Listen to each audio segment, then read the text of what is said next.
All right. Good afternoon, everyone. Before we begin today's work session, we are holding a public hearing pursuant to the provisions of the county charter, the county code, and the zoning regulations regarding the adoption of the 2025 basic services maps. This also includes the council's consideration of Bill 2425, which adopts the basic services maps. The rules of procedure for the public hearing are as follows. Anyone wishing to speak either virtually or in person should have registered online prior to the hearing using the speaker registration form on the council's virtual sessions and hearings webpage. We are combining the sign up for this public hearing and for the work session. Anyone that signed up to speak on the basic services maps or on Bill 2425 will be given the opportunity to speak at this public hearing. Each registered speaker will be permitted up to 3 minutes to speak.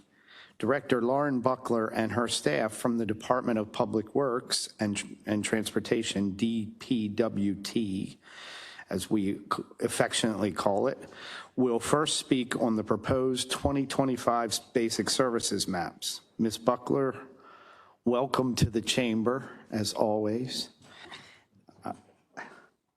The floor is yours.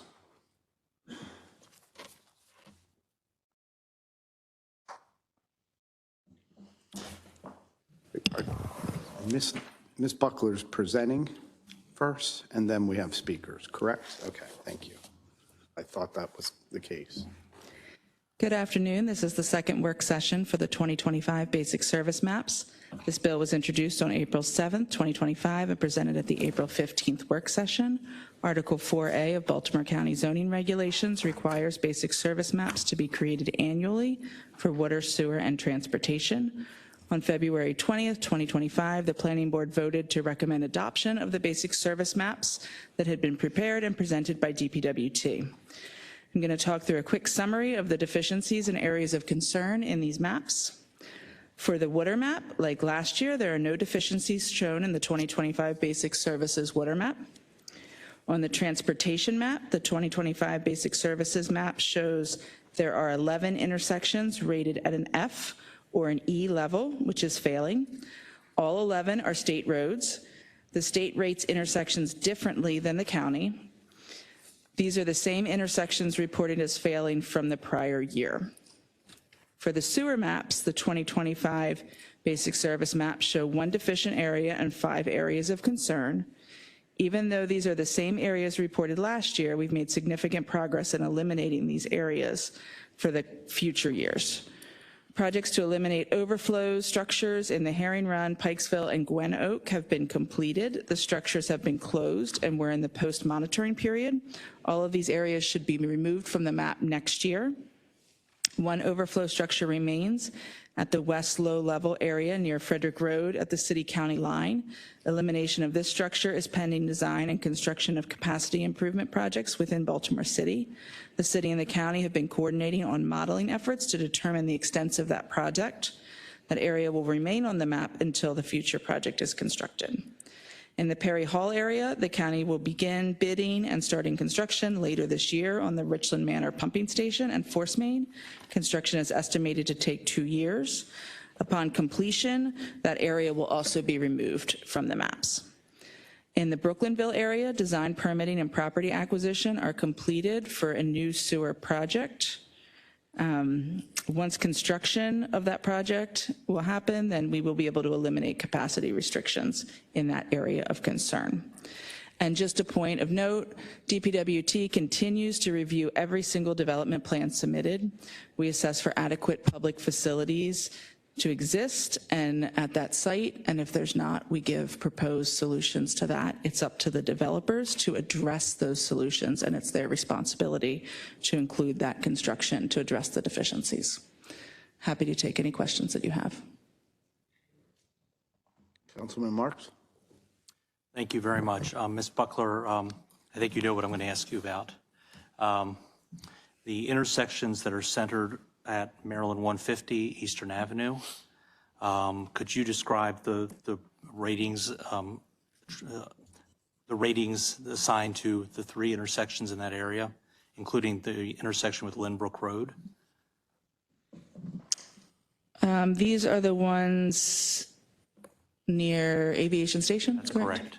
So the county intersections are rated a B in that area. There's a traffic study that was conducted that was given to the state that the state approved for that area.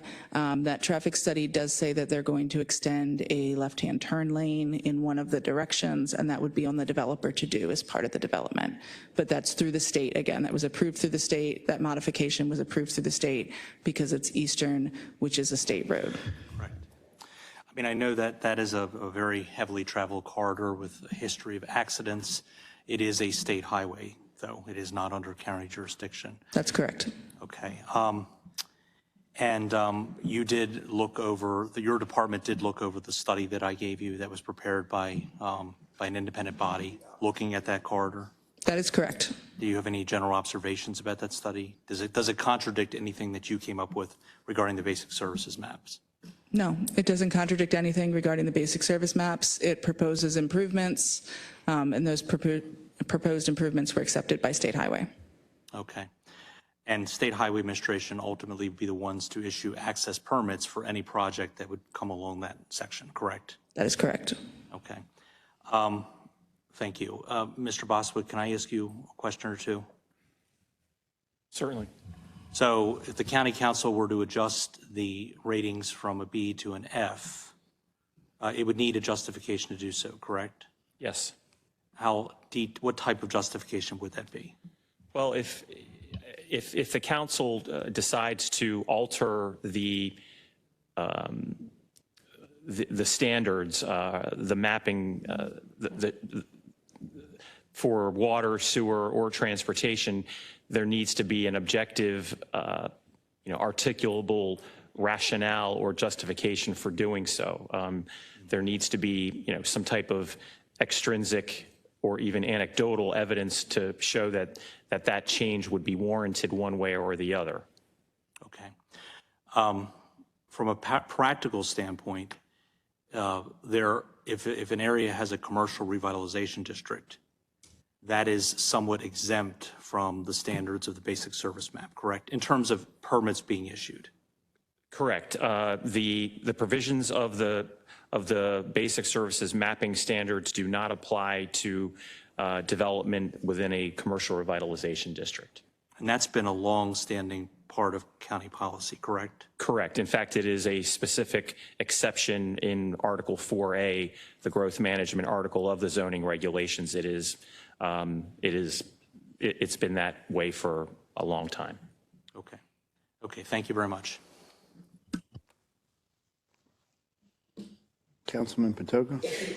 Thank you. Ms. Buckler, you and I have had discussions about the sewage line south of West Joppa Road, and it's identified as deficient here. I think you're going to hear today you're going to hear testimony from stakeholders that are going to suggest that there are deficiencies not only in the areas, the manholes just south of West Joppa Road, but that exist all the way down to Lake Roland.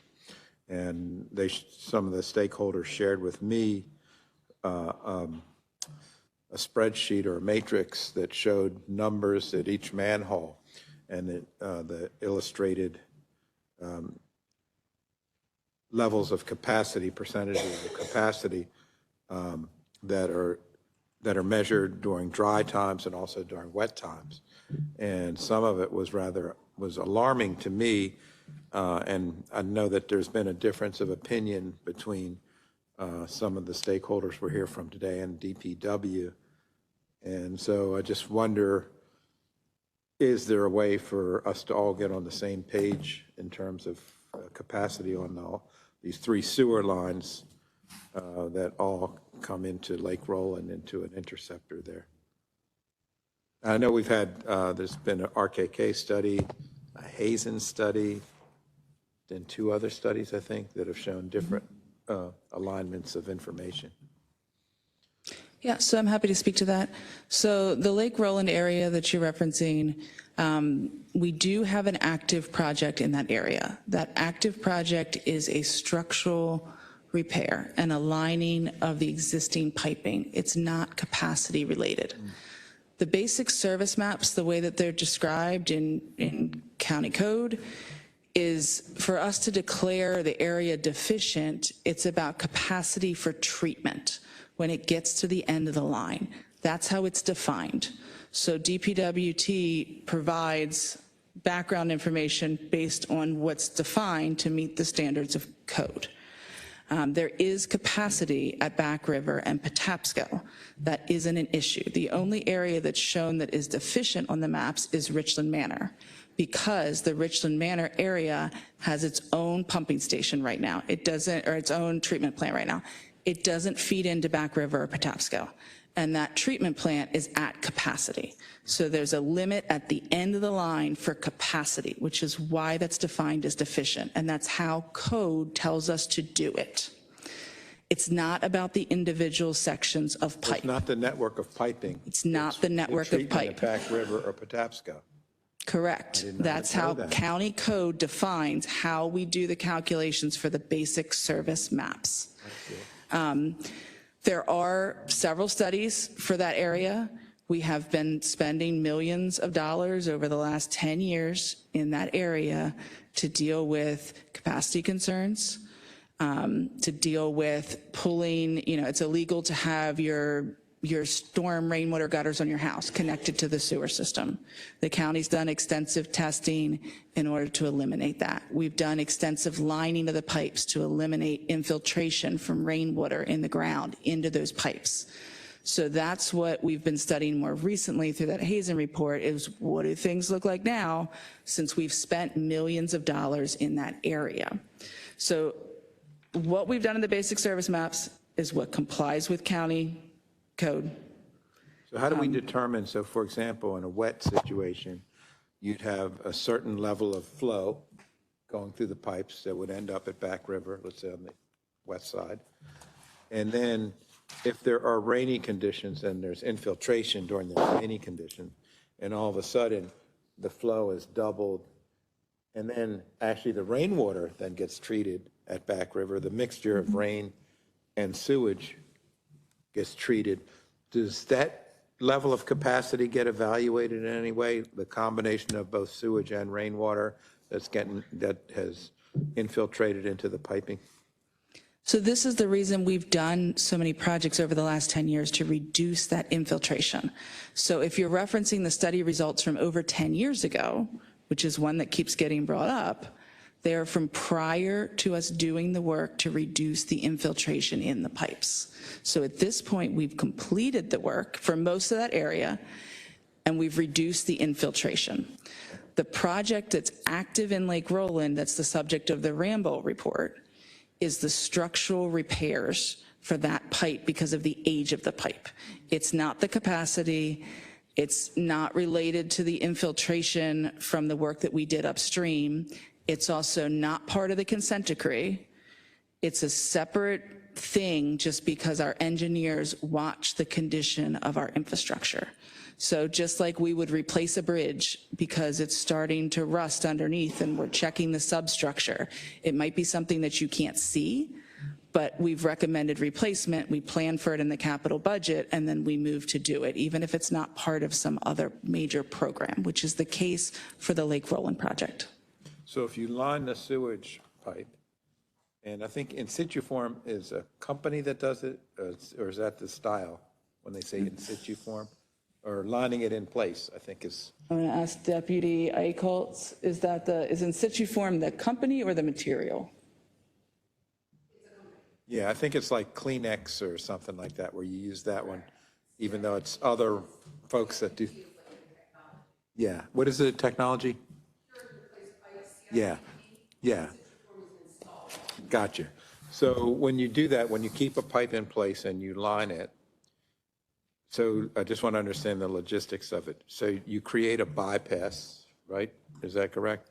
You create a bypass to allow sewage flow. That's correct. Then you'd fix the pipe. That's correct. And then you'd eliminate the bypass and connect it back to the flow. That's correct. We could hire you in the sewer design section. So I guess the question is, I used to do some similar work in a former life, but the question I have is like, what's the time frame for that? Because I'm trying to figure out, sometimes when that happens, we get calls. So I was trying to figure out like, what's the time frame? What's the geography? And how long are people, will they notice when they're offline or not online, you know? So the public won't notice. We don't put in, when we're doing those projects, we're doing them all the time across the county. We never put in a restriction that says you can't flush for this 1 week period. That wouldn't be a reasonable restriction. We put in bypass lines, and the general public typically doesn't know unless that bypass line happens to be in front of your house and you just see a pipe there. But it doesn't impact the operations of your house or your business. We have to acquire right-of-way or anything like that for a bypass? It depends on the project, and this particular project, does it need right away? No, this would all be located within the park, so we. I see.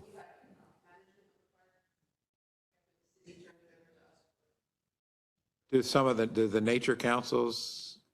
Yes, we would work with the nature. Yeah, okay, they don't. Gotcha, okay. Okay, thank you both. That's all I have. Thank you, Mr. Chair. I have a question related to this.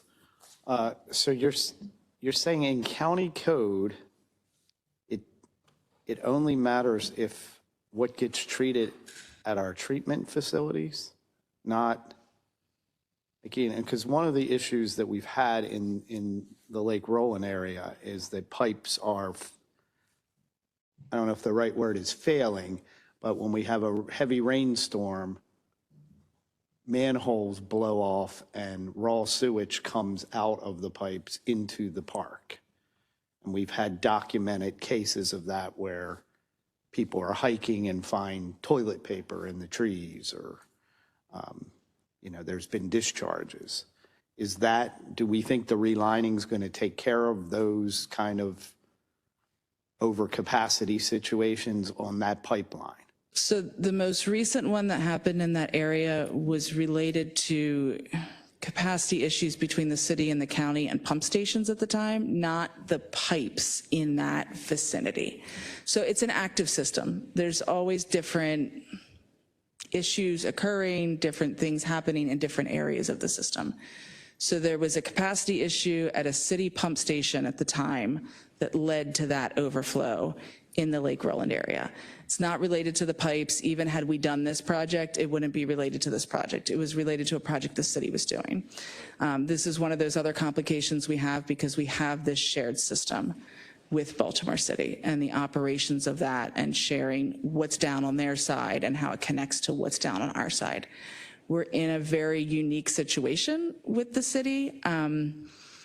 Because our pipes, it's not the way the city wraps around, the county wraps around the city, the way that our pipes go in and out of the city, there's not a straight delineation all the time of this is where the county pipe starts.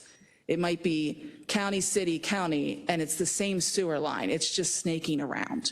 So we have to work very closely with our partners in the city. This is one of the reasons that we have pushed hard for some type of change in the governance structure.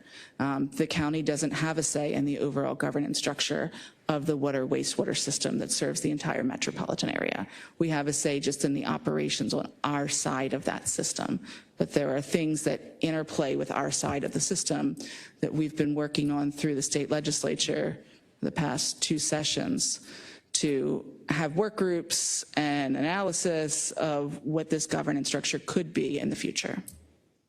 And on that note, so with the consent decree, how close are we to being compliant with all that? Are we there? Are we? We're close. We're close. So there's. And same question, you can, sorry to interrupt. That's okay. But also as far as things that affect the county, which might be a lot, because as you said, our pipes run through theirs, or how far is the city along? So great questions. The city has a separate consent decree than the county. The county's consent decree is very close. So within each sewer shed, there's multiple sub-projects under that.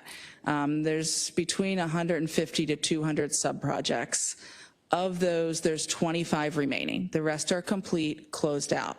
We've spent millions to get that done. Of the 25 remaining, a significant chunk are actively in construction right now. And then there's a significant chunk of those that we are working on right-of-way process. They're done design. We're working on right-of-way or individual property acquisitions. There's one that's stuck in condemnation right now that we're working on to clear up. It's an unknown parcel of property, doesn't belong to anybody, but we have to go through the condemnation process in order to do right-of-way through it, which takes time going through the courts to do that.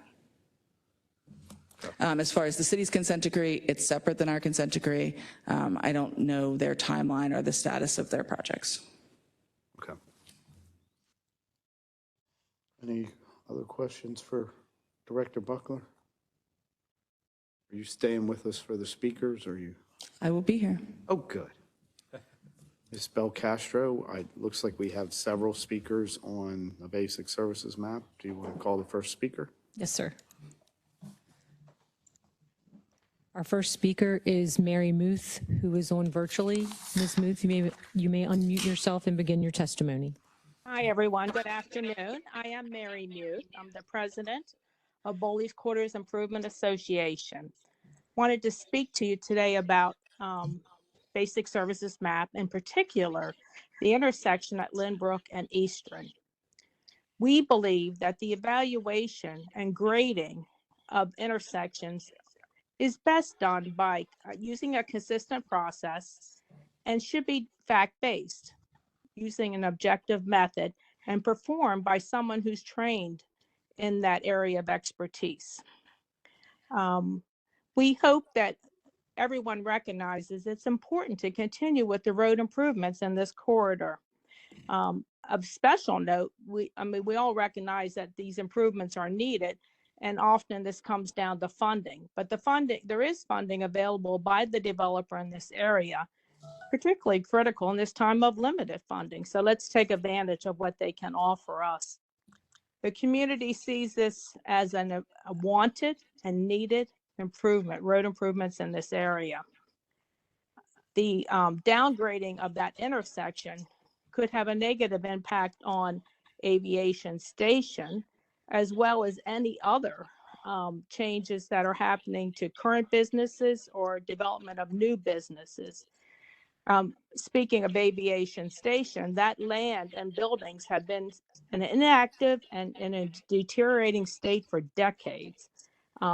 So this upgrade and changes brings a much wanted change to that parcel of land.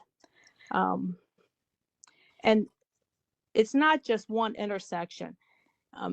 Downgrading that intersection, we believe, could have a negative impact on the whole corridor as other businesses want to enter that arena or upgrade their business.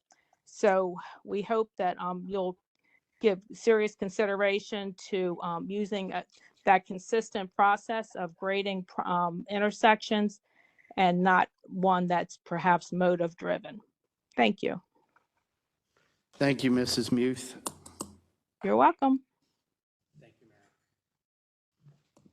Our next speaker is Renee Hamidi, who is here in person.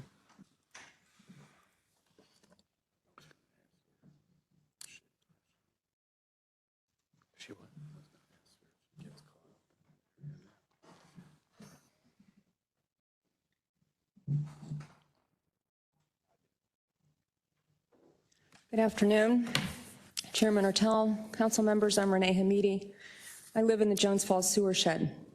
I was very interested to hear the county code says deficient can only be used if there's no capacity at the end of the line. To me, that means we could have overflows at every manhole and we could never identify them as deficient. I think maybe county code needs to be changed. Earlier this year,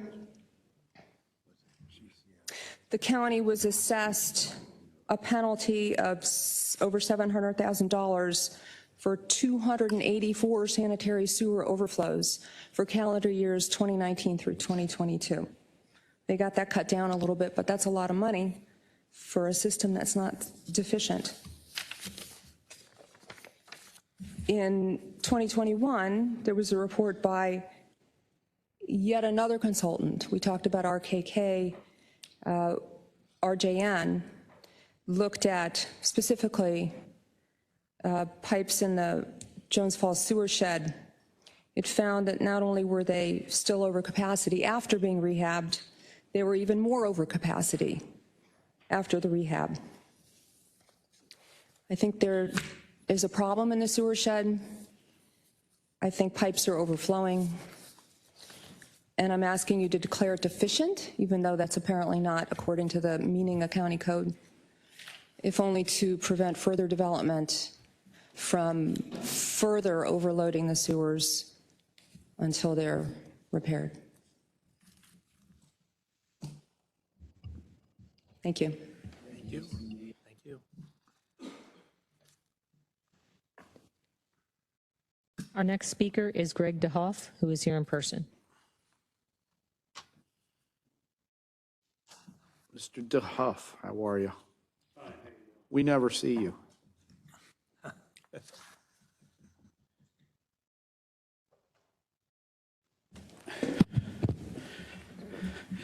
Good afternoon, Chairman Mattel and the County Council members. This has been already stated, but my name is Greg DeHoff. I'm here to speak about one item on the basic services map, and it really is in the transportation zones map, and that is the intersection of York and West Roads. I believe that there's a basic item missing when grading the service level of intersection, and that is safety. And it may be a somewhat ambiguous term, but the intersection of York and Fairmount, or excuse me, York and West Road is the only intersection from Fairmount all the way up to Padonia Road that is major intersection that's not rated at a service level of D. Okay, it has no service level. However, that intersection to me is one of the most unsafe intersections. I drive it twice a day, at least. I take my daughter to the Y. I drive to the Y from my home just on the other side of the Beltway in Orchard Hills. I drive through there. Automobiles traveling south on York Road make the right-hand turn on West Road, either to go all the way across to Kenilworth or one of the businesses or onto the Beltway. That intersection and turn ramp backs up so that people are queued actually on York Road. Now, the people coming out of West Road who are making a right to go southbound on York Road can no longer see the two southbound lanes of York Road clearly. And on multiple occasions, I've had cars pull out in front of me because they can't tell that there's actually a car coming down. I guess they think they're pulling into where the turn lane is where all the traffic is stopped. I would ask that somehow we start including safety in all this. There have been a number of serious accidents there over the years, and I believe it's getting worse. Or something needs to be done to coordinate the lights better from the Beltway, the West Road and the Beltway ramp and York Road so that backup does not occur. And I would request, because of all the other ones, that at an intersection get rated at a level of D. Thank you. Mr. DeHuff, question, do you know what that intersection is rated currently? It's not, it doesn't show a rating on the map. It's just not a failed grade because you only see the failed grades on there. I didn't look up to see what was actually rated. Does DWT know what it's rated? I don't, it's not in this other list. It's not in a D. I know you can look it up and find it. I just didn't go that I mean, far. I agree with you. It's a disaster. It's a very unsafe. And by the way, there's construction going on. There's going to be a car wash just south of that intersection shortly. I think it will only make it worse. So I've learned to drive through the intersection with my hand on the horn and my foot on the brake, ready to stop at any moment. And if you'd like, I could bring video of my camera in my car that shows the number of times I've actually had to slam on my brakes to avoid an accident. You know, my favorite's when they're coming down West Road towards York and the light's red and they make right turns on red out of the left lane going Yes, right yes. over the cars that are in the right lane. Correct. You know. I've seen that too. It happens almost every day that I'm Yes. going through that intersection. As I said, I drive it twice a day. I drive that side of York Road, the southbound. I drive south and north And in again, that section. we have got to, you know, one of the things we have to do in the county is start pushing enforcement by officers, not camera tickets, on some of this behavior that we're seeing in the county, because it continues to be off the hook. And I know the police department is upping the traffic stops, but they need to double or triple it. Of all the intersections I travel, it is one of the most unsafe intersections that I go through. So, I agree. thank Thank you, sir. Our next speaker is Adam Raish, who is on virtually. Mr. Raish, you may begin your testimony and unmute yourself. Good afternoon. My name is Adam Reich, and I am founder and principal at Reich Brothers. In 2021, my company purchased the majority of the project known as Aviation Station in Middle River. As you may know, this property was formerly known as Middle River Depot and was used to build B-26 Marauder bombers during World War II. The property had been vacant for many years and had fallen into serious disrepair. Since acquiring the property, my company has invested over $100 million into this project. We have complied with all applicable county and state requirements, and aspects of the project have been reviewed by Maryland Historic Trust, Maryland Department of the Environment, State Highway Administration, and all Baltimore County agencies. We are in the middle of development. To date, we have renovated both floors of the historic manufacturing building, which are fully leased, and we have started construction on the commercial component. This project has been supported by the surrounding community and up to this point, local leaders. The project has been named Development of the Year. The project will result in utility infrastructure upgrades, installation of stormwater management where none exists, and with the of SHA, significant road improvements along the entire frontage of Eastern Boulevard, including upgrades to turn lanes and medians, installation of sidewalks and bike lanes, and other improvements. We have been made aware that the Baltimore County Council has now been asked to designate one of the project intersections as failing, despite the county's Department of Public Works rating the intersection as more than acceptable at a B. We are extremely disappointed that after the investment of years, millions of dollars, and innumerable outreaches to community members, we are being faced with the possibility that this approved project, which is under construction, could be brought to a standstill when nothing has changed with traffic volumes or traffic patterns. This intersection has never been designated as failing, because it isn't. We urge you to do the right thing and uphold the integrity of the basic service maps. You should consider what message doing the wrong thing would send to those seeking to potentially invest in your community. Thank you for your time and consideration. Any questions for Mr. Reich? Mr. Reich, a quick question for you. Yes. So at that site, what are we looking to do there? Is it just a super Walmart, or is there, I've heard it's a 1.1 million square feet of retail there? In addition to the... With one entrance, is that correct? I'm sorry, I'm not really sure I understand your question. Are you asking me how many square feet it is? Square feet of retail space? No, there are, in addition to the Walmart, there are going to be 6 additional retail pads. It's less than 250,000 square feet. Okay. So the whole site is, and you own the rest of the site as well? That is correct. And that 250,000 square feet is inclusive of the Walmart. Okay. And just one entrance? One entrance and exit?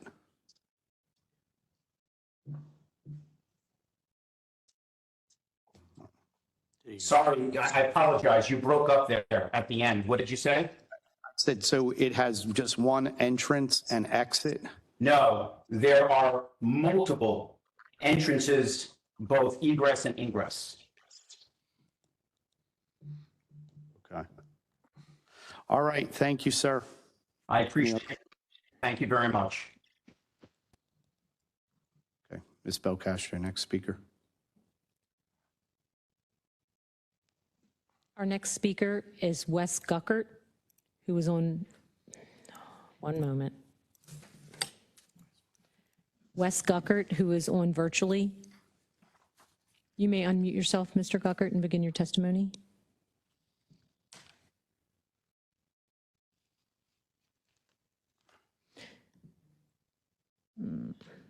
I don't know how Mr. Guckert is on, but I'm unable to unmute him. Mr. Guckert, you may need to get off of the WebEx and get back on. You apparently do not have a microphone. I don't know what kind of device you're using, but we can come back to you. I'm going to move to the next speaker. Oh, is that him? Oh, wait a minute, let me try to turn him back.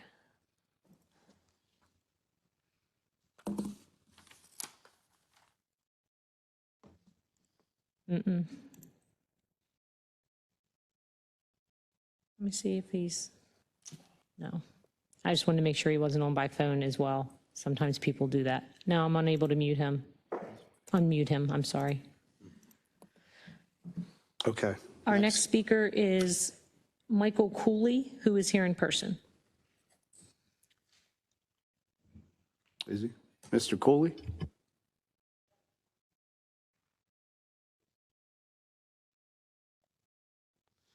All right, Mr. Cooley doesn't appear to be here. How about? He appears to be online, but he Oh. signed up as in person. Okay. Give me a second and I'll pull him up.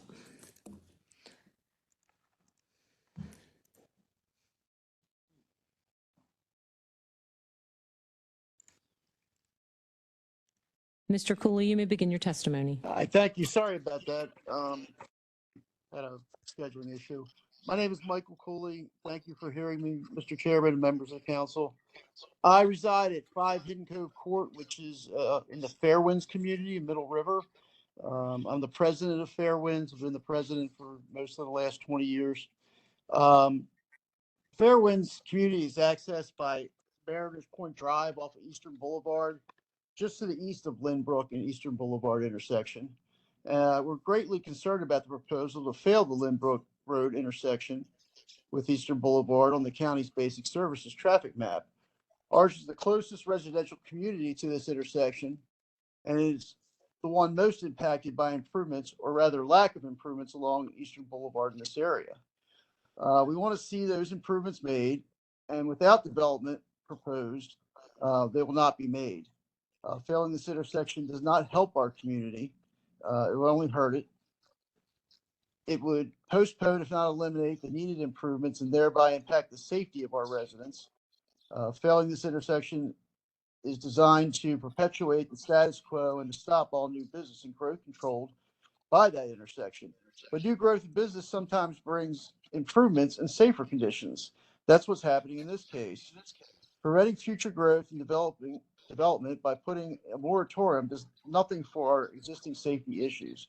We know the intersection meets the criteria for a passing intersection. The issue is not, however, the quantity of vehicles. The issue is the configuration of the median turns along with the access to Eastern Boulevard. This will only be improved by proposed private improvements, as Mr. Reich was talking about. Please allow these improvements to go forward and accept the improvements as proposed. We hope you care about us and our safety and will do the right thing and approve the basic service map and reject the false failing grade. Thank you. Ms. Belcastro, next speaker. Our next speaker is Dee Vogel, who is here in person.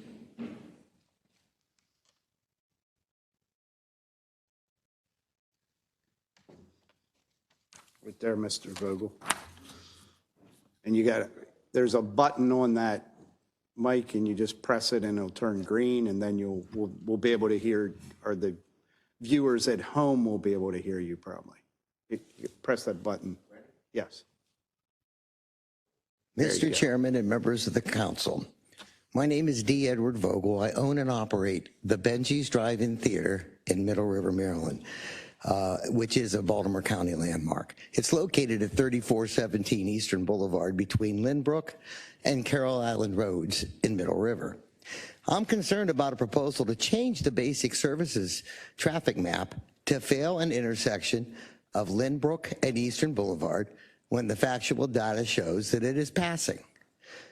Failing this intersection could have severe negative impacts on the attempts of local businesses such as mine to improve and expand their businesses, for it puts in place a moratorium on new permits.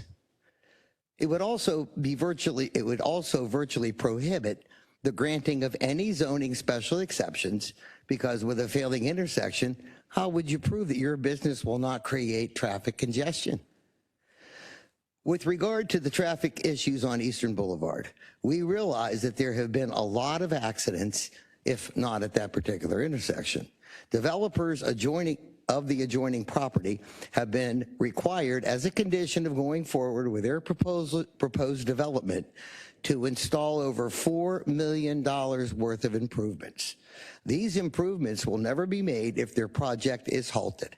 For neither the state nor the county perceive that there is an existing problem and will not be spending the funds to correct a problem that is not shown by the data. We need these improvements. We do not need a perpetual moratorium that will only harm existing businesses like mine and will harm the community by preventing needed improvements to the road. The suggestion to downgrade this passing intersection to failing is just wrong. It hurts existing businesses and residences, as well as those proposed, and does nothing to improve the situation. We all want improvements to the corridor, and if private funding is improving the Eastern Boulevard, this becomes a win-win situation. Putting a moratorium on the area is a concession to a losing scenario. I urge you to accept the recommendations of the county staff and the planning board and adopt the map that they have recommended for the area. I appreciate your time in hearing me. Councilman Marks? We may. Thank you, Dee. I just want to thank you for maintaining such an iconic structure in Eastern Baltimore County. It's not easy. I know. But we appreciate your efforts to preserve the heritage of that area and that era. So thank you. Thank you. Mr. Vogel, I have a question. I spend a lot of time in that area. We have a boat in Bowley's, off of Bowley's Quarters Road. I'd spend most of my summer there. Every fourth or fifth time I'm traveling up that road, there's a car upside down in front of near you, where you are. And I have concerns about, I'm not necessarily looking to downgrade the intersection, but I think we have some real issues on Eastern Avenue there. Since 43 has been put in, that's a choke point between 43 and Carroll Island Road. And I don't think it's going to get better for those businesses where you are, unless that developer is going to do work north of where they are, because it's just going to put more traffic on that. And I have concerns that as a county and the state that we're going to have to do something in that whole corridor, that while we may fix this slight, this small piece of roadway, we've got problems in that whole area. I'd have to agree with that. But if we have already appropriated the funding, then I would encourage that we move forward and that intersection not be blocked. In other words, to keep this project flowing. As the operator of the Benji's, I'm there filling the drive-in. I mean, I'm on Eastern Boulevard. It's not pretty. Oh, I know. It just isn't. And even myself have had accidents there. It's this would be very necessary for us. Yeah, no, I understand. I'm just voicing my, and I I've voiced appreciate my your concern, observation, in general, because I've been going there all my life, spending time in that, in that general area, and it has progressively gotten worse over the last 10 to 15 years, to the point of I'm at the point where I'm going to start taking Ebenezer and Earls Road in the back way, because it's difficult because even we've going the back ruined that way, whole area. even going the back way, it's still going to cause that congestion when you hit that area. But I appreciate your observation. It's entirely true. Any other Thank you. questions? And as Councilman Marks said, we all appreciate the fact that, you're running this iconic business. It's running me, sir. It's one of very few in the whole country. So I'm well aware of it, and it's very hard earned, and it's not very profitable. And that's another reason why I'm here to speak, is a lot of devotion, not just in my business, to some of the other business owners there in that area. Yeah. Thank you so much. I thank you for hearing me. Ms. Belcastro, next speaker, please. Certainly. Our next speaker is Winnie Carpenter, who is here in person. I'm going to go back to him after this. Good afternoon, Ms. Carpenter. How are you?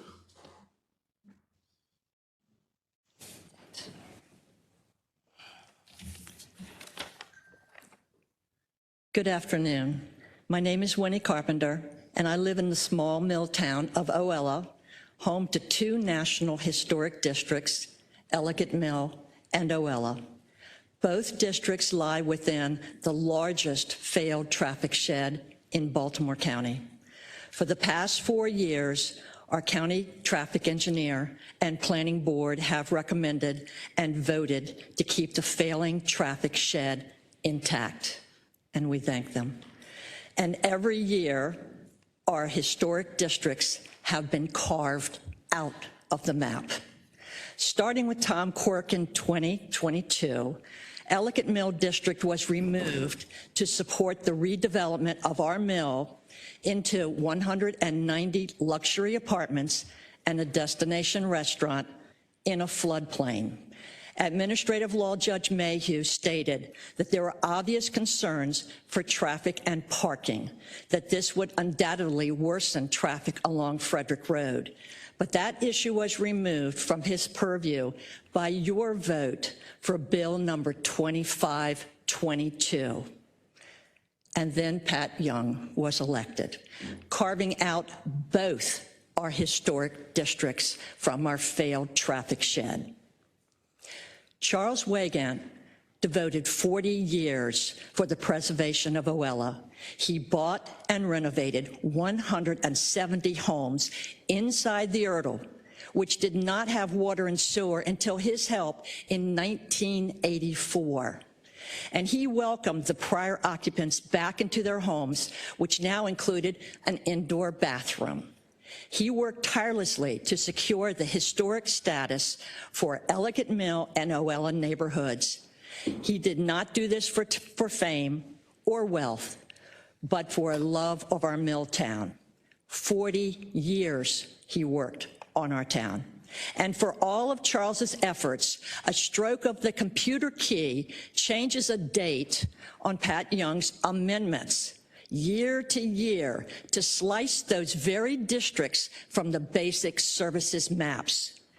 Our community doesn't know if the amendment will be submitted again this year, because it's never on the county webpage until after the testimony. But during 2 recent community meetings, there was no vote to remove these historic districts from the map. I ask you to please respect our county traffic engineer and our planning board, and in the memory of our neighborhood visionary, Charles Weygandt, please vote no to this anticipated amendment from Pat Young. And Mary Jo Weygandt, who has also committed years to preserving Oella, is in our audience. It's Mary Jo. Thank you. Thank you. I'm sorry, Ms. Carpenter, what 2 intersections are they? Is it 2? Two intersections. It's the one Frederick up at Road and- Route 40 and Rolling Road. And then there was another one. Is there one on There's Frederick one- as well? It was Frederick, yeah, Frederick Road, Rolling Road, Frederick and Rolling? yes. Okay. But we also have major backup coming at the bridge that goes into Howard County over the Patapsco River. Right. Thank you. Thank you. Ms. Belcastro. I'm going to call Mr. Wes Guckert again. I'm not sure if he got off of the meeting and back on. Mr. Guckert? I'm here. You may begin your testimony. Outstanding.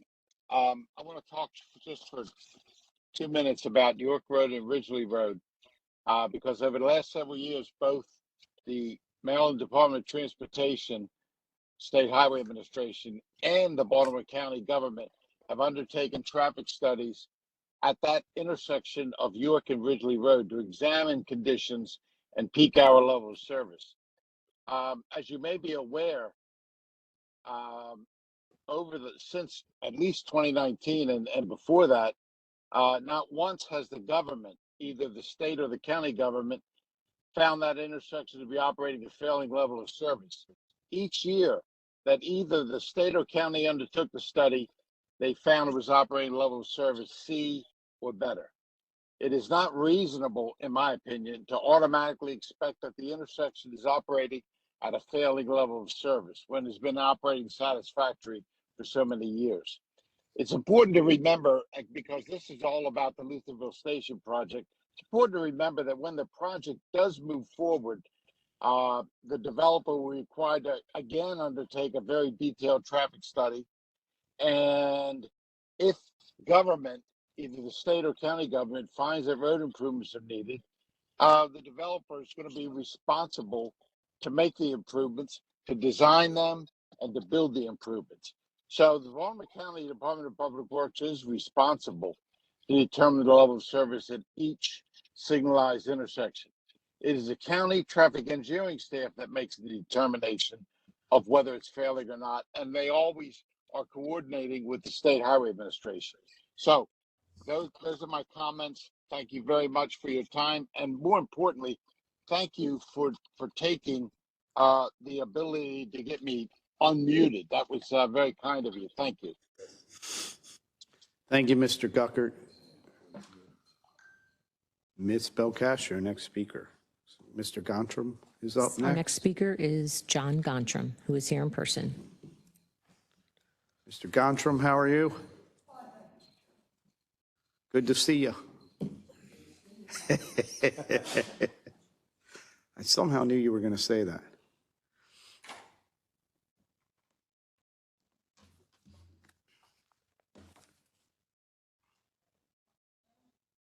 As soon as the green light goes on, press the button. There it goes. Mr. Chairman, members of the County Council, my name is John Gontram. I'm an attorney at Whiteford, Taylor, and Preston, and I represent Aviation Station, which is a proposed development, an existing development on Eastern Boulevard, opposite Lynbrook Avenue's intersection into Eastern.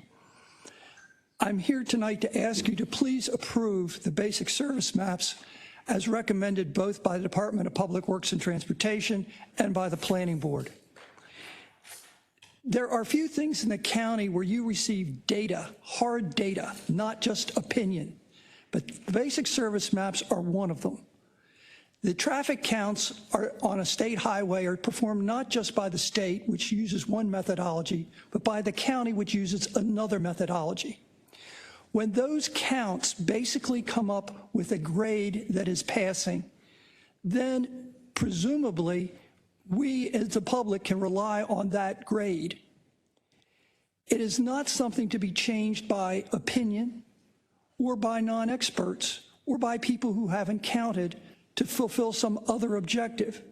The basic service maps are there to tell the county that it has a problem with an intersection, and therefore the county or the state, and since all of them are on state roads, can allocate funds to correct that situation. If those jurisdictions don't find that there's a problem objectively, they're not going to allocate public resources to fix a problem. That's one of the reasons why we have basic service maps, is to identify those priority funding areas. In this case, a developer, my client, is willing to fund substantial improvements to Eastern Boulevard, not just generated by the intersection. It's also important to understand, and Councilman raised this issue about the commercial revitalization district. It is supposed to exempt certain projects from basic services transportation map. However, it does not exempt those uses that have to come through a special exception. As the council well knows, a special exception use is a permitted use, but it has to objectively show certain things. One of them is that it will not tend to create congestion in the roads, streets, or alleys. How in the world do you come in and show and obtain a special exception when you're sitting there staring at an F intersection? That makes that special exception almost impossible to get. And yet we rely on those uses, particularly on the east side, to upgrade uses that have been there for decades. And you have to come in and modify a special exception. That also requires that showing that you will not tend to create congestion. And if you're staring at an F intersection, that is an incredibly difficult burden. And yet we want these businesses to improve. I would ask you to accept their recommendations. Thank you.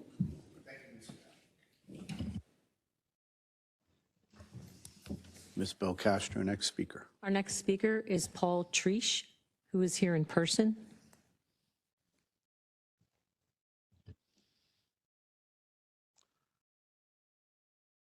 Mr. Treesh, good seeing you. Thanks for coming in today.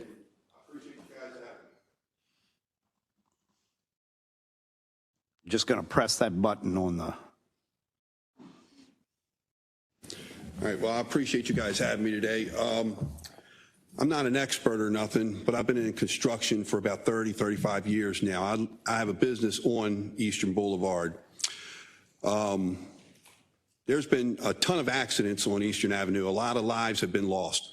Actually, last year we had an Air National Guard person had passed away on Eastern Avenue that got hit. I'm pretty sure Mr. Marks remembered that because he said he was going to put a committee together and look at Eastern Avenue there. We had a community meeting. We had Ryan, Rocky, and Kathy at our meeting that told us that intersection there was rated the second most dangerous intersection in Baltimore County. Now, with that said, we need to address the problem. We need to look at it. This builder is saying that he's going to put all this money into it. He's going to do all this stuff to the area, and that's all fine and well. I'm not against the Walmart going there. I'm against not having done what we need to do to protect our community, okay? Not failing this intersection, we're failing our own community. Once this builder is done and moves on, he's gone. We're here to clean up the mess. We're going to be fighting with this over the next couple of years. And I think that if we don't put this as a failing intersection, there's going to be a lot more lives lost. We just had a school bus 2 months ago get hit by 3 cars right there at Eastern Avenue.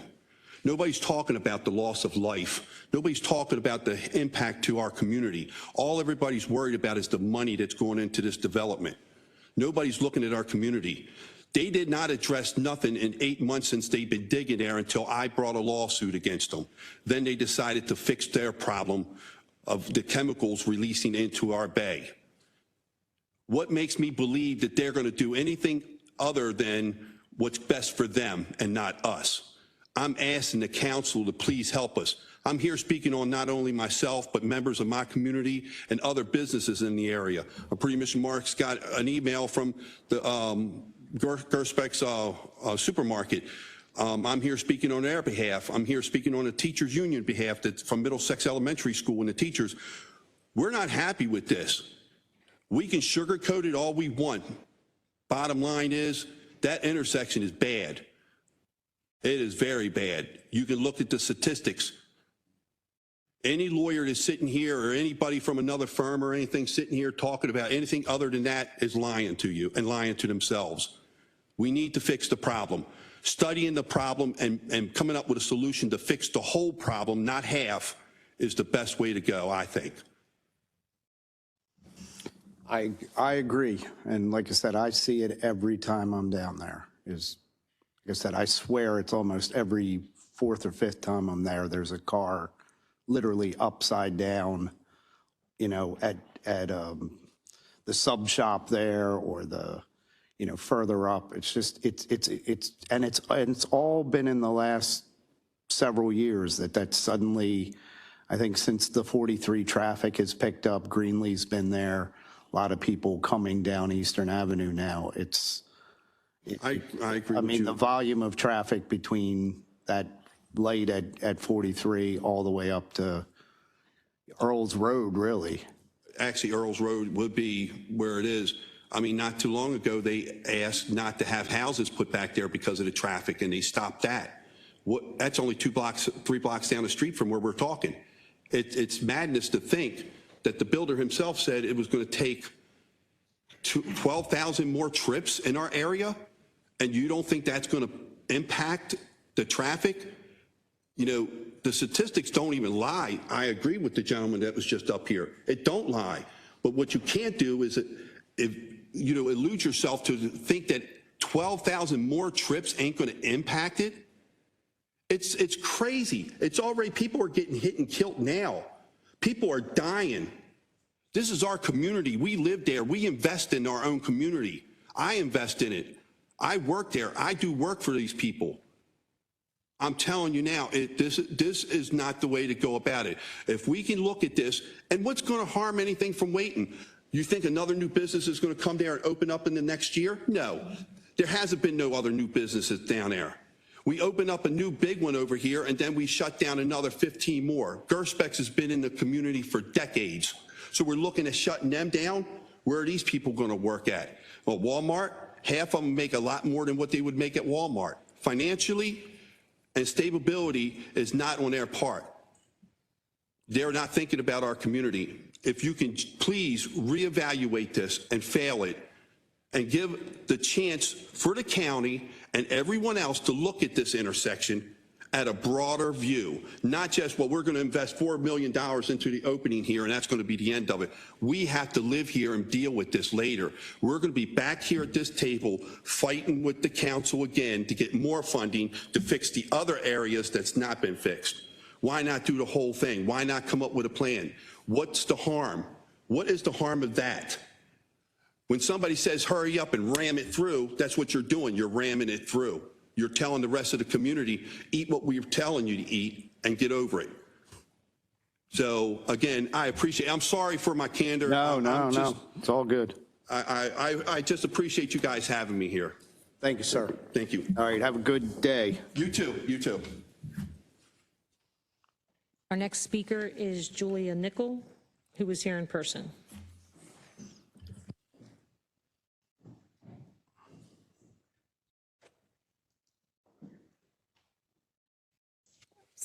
I think this is still on. You're on. You're good. You're live. You're hot. Okay. The mic's hot. Sorry. Yep. I mean, the mic is hot. Yeah. I'm like, Otherwise, I might be in trouble for saying that statement.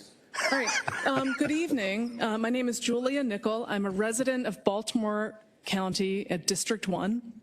And my testimony is related to the carving out of the Ellicott Mills district from the basic services maps, which is most likely anticipated because Pat Young seems to be doing it. And I would refer to what Ms. Carpenter said for much of what I'm saying. In August of 2022, prior to an administrative law judge hearing on the Ellicott Mill development, I filed in the Circuit Court of Baltimore County a declaratory judgment regarding the basic services maps and the county council's creation of a private law to benefit the developer Terra Nova. The enactment carving out the Ellicott Mills Historic District is a violation of the Maryland Constitution, which prohibits enactment of special laws. The special law the council has enacted, starting with Bill 1923, it was passed in May of 22, and it's continued since that time. I'll cite the case number for the declaratory judgment. It is C-03-CV-22-003181. I filed this pro se. It took a lot of time, and I'm very passionate about this, but it's no doubt nobody read it. The substantive argument is outlined in detail in my revised amended complaint for declaratory judgment filed in the court in July of 2024. The complaint includes 27 relevant facts, citations of law, and over 20 exhibits, including emails between the county council and the developer's lawyer obtained through a PIA request. I have subsequently voluntarily dismissed this case with the county, but all the issues still stand, that the passage of the basic services maps, starting with the 2023 basic services maps, 1923, that carves out the area of Ellicott Mills from the traffic shed, violate Article 3, Section 33 of the Maryland Constitution's prohibition of special laws. Courts have considered whether a legislative enactment is impermissible via a special law. Courts in city services versus governor outline numerous factors, and not all elements need to be satisfied. What is the underlying purpose of the enactment, and whether it benefits a particular member of the community? The substance or practical effect of the enactment, if a particular individual or business sought and received special advantages from the legislature, and whether the legislative enactment is arbitrary and without reasonable basis. The answer to all of these questions is yes, and any basic services enactment carving out Ellicott Mills is an impermissible law. I ask you all to vote no on the basic services maps enactments that carve out the Ellicott Mills area. That's it. Any questions? Yes. Councilman Padoka. Thank you, Mr. Chair. Thank you, Ms. Nickel. I did visit this site with Ms. Carpenter. She was kind enough to give me a tour of the area. And I got to, you know, I used to live in Dickeyville for many years, which is right downstream from Oella. I think it was the same developer that developed Oella as developed Dickeyville as old mill towns. And so it's interesting because the testimony we've heard, I mean, your testimony is consistent with Mr. Gontram's testimony, just on different sides of the issue, where the data shows one thing, but in this case, it's a council member doing the opposite of what Mr. Gontram described. And I guess one of the things I wanted to point out to my colleagues is while the addresses, and I was confused when I went to visit this site, is the address is listed as Ellicott City. And so at first glance, you think, oh, well, why are we dealing with Ellicott City? That's a Howard County issue. But this is a small portion of Ellicott City that's on this side of the river and is part of Baltimore County. And is it part of Oella? Is Oella and Ellicott City this one and the same? No, they are not. We do have the 21043 zip code, but Ellicott City is on the other side of the river, and we're on the eastern side of the Patapsco. Oella is, yeah. So this, your testimony is in anticipation of an amendment. Is that correct?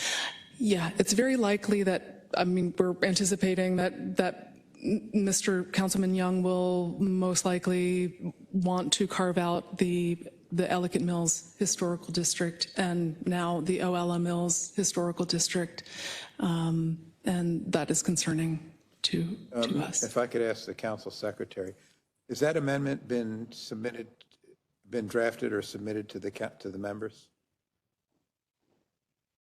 I don't have any information to provide related to that, no. Okay. And just as a side note, we are, again, Ellicott City is immediately over the bridge, and that's where the commercial district starts. And the project has already been approved. The particular project for Terra Nova is approved. However, the project was, there seems to be no discussion with Howard County. And Maryland law does generally want jurisdictions to communicate with one another. So when I'm rambling, but this is it's just a huge problem where a commercial district starts on the western side. We're very much residential, and there's just too much activity. There's no actual stoplight there, but there's an enormous bend in the road. Sight lines are very poor. It's just We've got a couple of things going on there from my little tour there. Some was a self-guided tour because I went into Ellicott City to see the Public Works project over there. Nice. Yeah. So I guess you have the traffic situation, and does that change in morning rush hour or afternoon rush hour in direction, or is it just constant? In your observation? In my observations, and I will sometimes go to the gym in Howard County because we don't have swimming pools in Baltimore County. I will go very early and there's very little traffic, but by 11 a.m. there's an increase. It just increases. And then there's the variability of whether it's sunny or like cloudy outside, which may not seem to make sense, but people do want to come to Ellicott City, and when they do, many people are pedestrians, and so we're also concerned about pedestrian safety. So it's not just the road and the congestion, but it's how people maneuver both sides of the street. Well, yeah, the traffic is an issue. And then when I went and did my self-guided tour into Howard County to see there's a huge public works project going on to change the flow of water to prevent flooding that Ellicott City has experienced over the years. It's really impressive, but it's gonna I think change the it's an outflow. Outflow. Yeah. So the outflow, I think, a little bit north of where it currently exists. Yeah, and then it's going to come right out at the bottom of where Granite Hill is. So it is a very interesting and complex area, but yeah, so. Okay, so you've been really helpful trying to help me understand it. Thank you, Mr. Chair. Absolutely. Thank you so much. By the way, I did want to submit this in case anybody wanted to look at it. Okay, great. You can give it to Mr. Secretary here, and he'll make sure we all get it. Ms. Belcastro, I know we have more speakers. Yes. Our next speaker is Sharon Keene. I hope I'm pronouncing that correctly. Who is here in person. Hello, how are you? Good to see you. And they turned the mic off, so you got to turn it back on.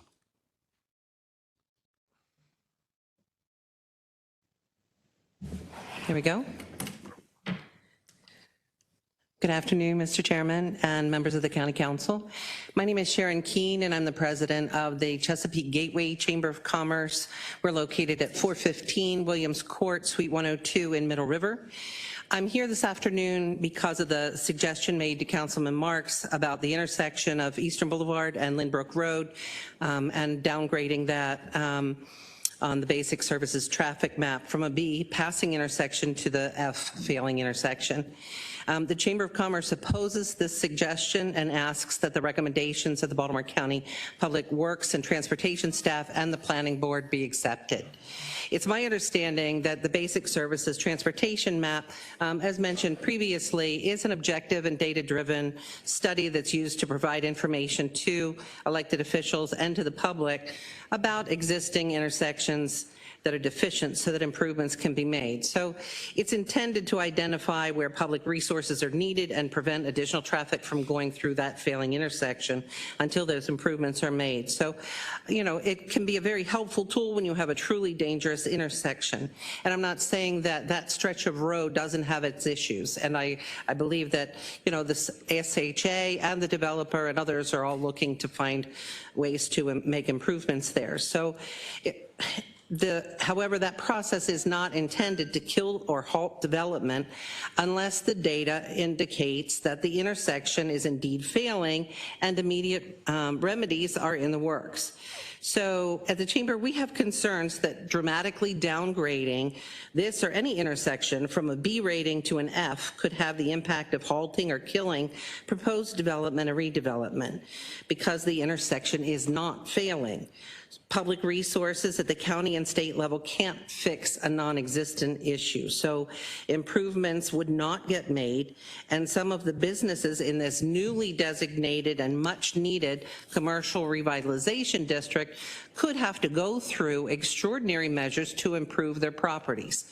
So development of some of the properties that are in dire need of improvement just would not occur. The Chamber supports good projects and economic growth, and there's a process in place for developers, for zoning, for development plan approval, and access permits for necessary road improvements.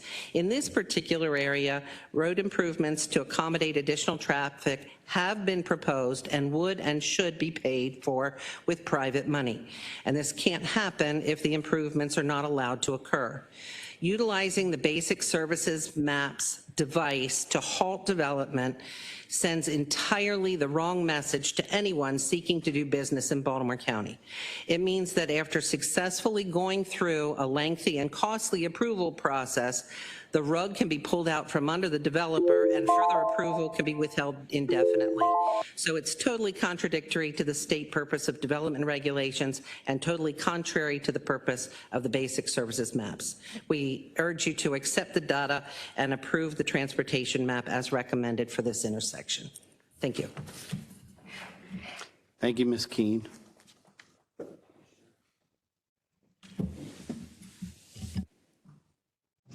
Ms. Belcastro, next speaker. Our next speaker is Anthony Cox, who is here in person.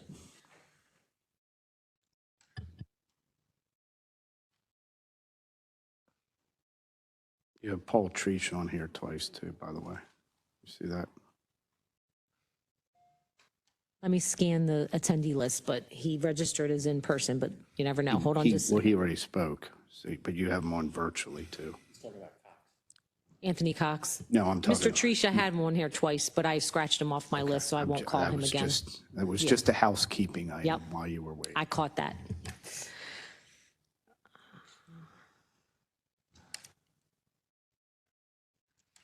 No, I cannot find him on the list, so I'll go to the last speaker, who is Mark Keeley. Mr. Keeley, you are online. You may unmute yourself and begin your testimony.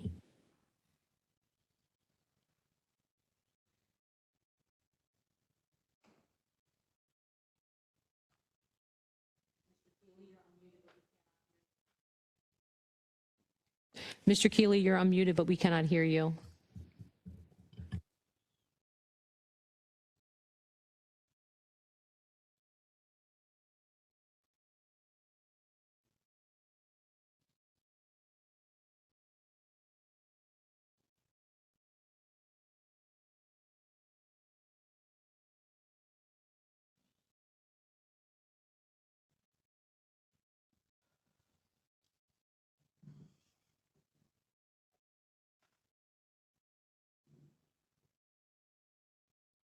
Mr. Keeley, he's on and he's unmuted, but we can't hear him. Okay. We could always fit him in the regular hearing at some point if he can get back on. Okay, either that or because sometimes maybe people are on so long, they like walk away for a second and then they realize that somebody was calling them. I'm not sure. He might be cutting the grass since, it's Come back taking later. some time. I will put him back in the attendee I wish I list was and cutting we'll try my him grass now. All right. And Mr. Cox, he is not here Mr. in Cox is person. not here either? Okay, cannot so online. that concludes our speakers for now. Does that also conclude our basic services hearing? So we will move on. Do we need a break? Gentlemen, we're going to keep going? All right, so we're going to head right into the work session.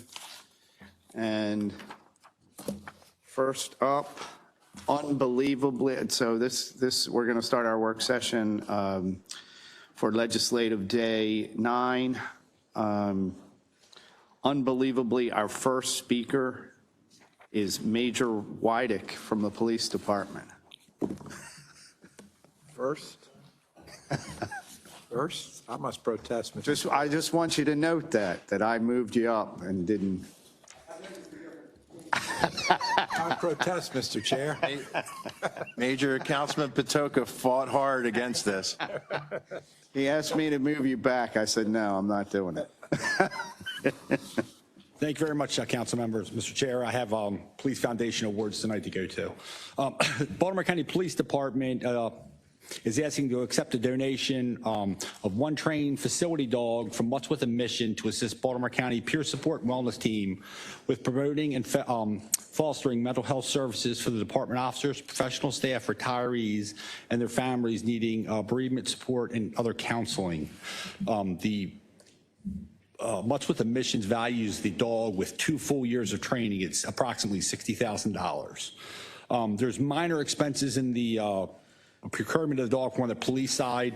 The first year it'll be $3,101. It'll be absorbed into the police department's budget. We're not asking for any additional funds. And then going forward from that point on, it would be approximately $10,328 a year. Again, we're going to absorb that into our budget. We're asking for no additional funding. We're simply asking to be able to accept a donation.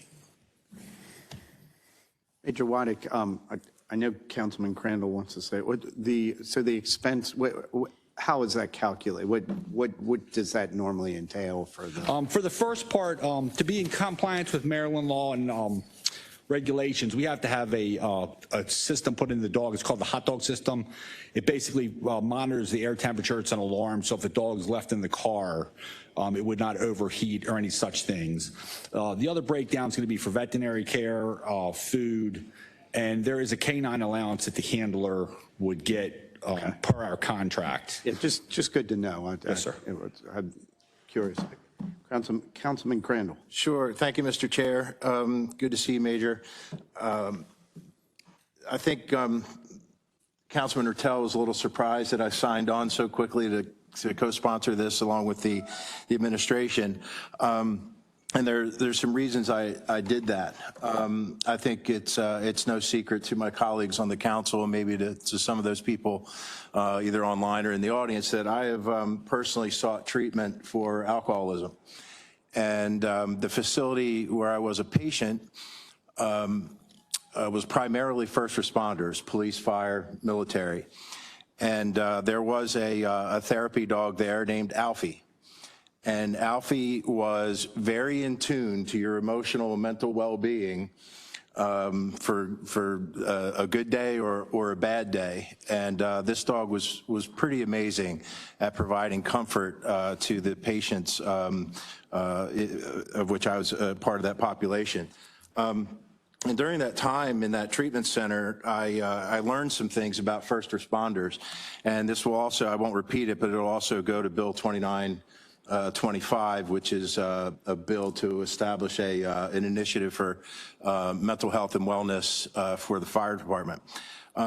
So some of the data that I learned was first responders. More first responders die by suicide than in the line of duty. The rate of alcoholism and or substance abuse combined with diagnoses of PTSD, anxiety, stress, depression for first responders is 3 to 5 times the national average.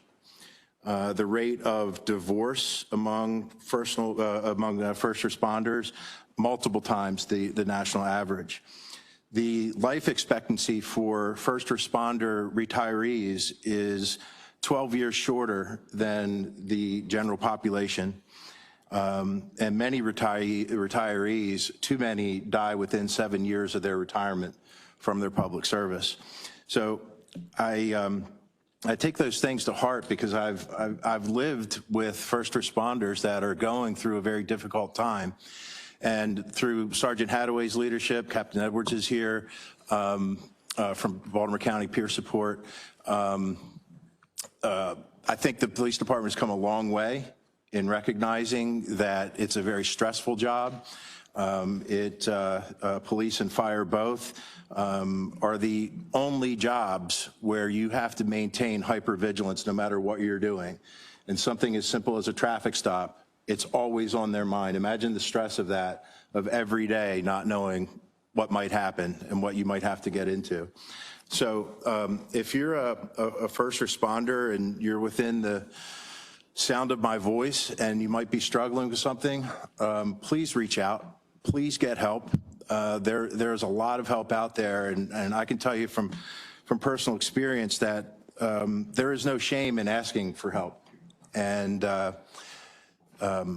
think that most people actually respect you for it if you actually just surrender to it and say, I need some help.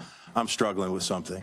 And there are resources out there, as I said, and Baltimore County Police Peer Support is one of those. And just remember, if you are struggling with something, first responder or not, you are not alone in the struggle. And there are plenty of people that understand what you're going through and will help you. So I just wanted to get that message out there. And I want to thank Baltimore County Peer Support for bringing on, do we know the dog's name, John? Not yet? Okay. So as soon as we learn the dog's name, we'd love to meet him or her. And I'm fully behind this initiative for the police department. Thanks, Mr. Chair. You're here, Councilman Crandall. Councilman Patoka. Thank you, Mr. Chair. Councilman Crandall, I just wanted to acknowledge your courage for sharing a personal issue that probably is not easy to share, but I think it takes courage to do that in a public setting. And I think that we as your colleagues have worked together for many years. I think you can count on our support for you and others that are kind of working their way through personal issues. Thank you, Izzy. And that was apparent when I let you all know what was going on with me. No judgment, just, hey, how can we help? Thank you. This is great. Thank you. Mr. Chair, Yes, Councilman Jones. I'll be a co-sponsor. Oh, good. Any others? As will I. Councilman Patoka, you want to sign on? I'll sign on. Everybody wants the, I wish we had the name. We could say the name. With a mission. We should have the dog with your approval at the beginning of May. Oh, good. So it's One class is coming out. We just needed the approval. Then Sergeant Hadaway will be the handler. He'll go be matched so with the within dog. weeks we'll have. Yes, sir. Oh, good. All right. Well then, and we vote Monday. So Yes, sir. I would imagine this passes with flying colors. Thank you, sir. Thank you. Okay. Next up, we have Department of Aging. I think it's Michelle Mills. Is Michelle? Oh, that's the one. Okay, sorry. Right. No, that's okay. Then we skip to Fire Departments. Assistant Chief Scott Ebert is here. I see Chief Dixon is also here, and Thomas as well. We got the whole hierarchy back there. I'm sorry. I should know. But also, Mr. Chair, just to close the loop on Bill 2225 and Bill 2325, those are both current expense budget bills. One deals with long-term and dementia care, the other senior care through the Department of Aging. The testimony was brought forth at the last work session on April the 14th, and the council indicated that it did not need to bring the county witnesses back for a second time. So the fire department could be out doing something better than sitting here, right? So you got, unless there's questions for. Well, these are for first. Oh, these are new? Okay, yes. yes. Bills 29 and 30 are both for first consideration. So Mr. Ebert, we do need you. I thought you were telling me they were here for nothing.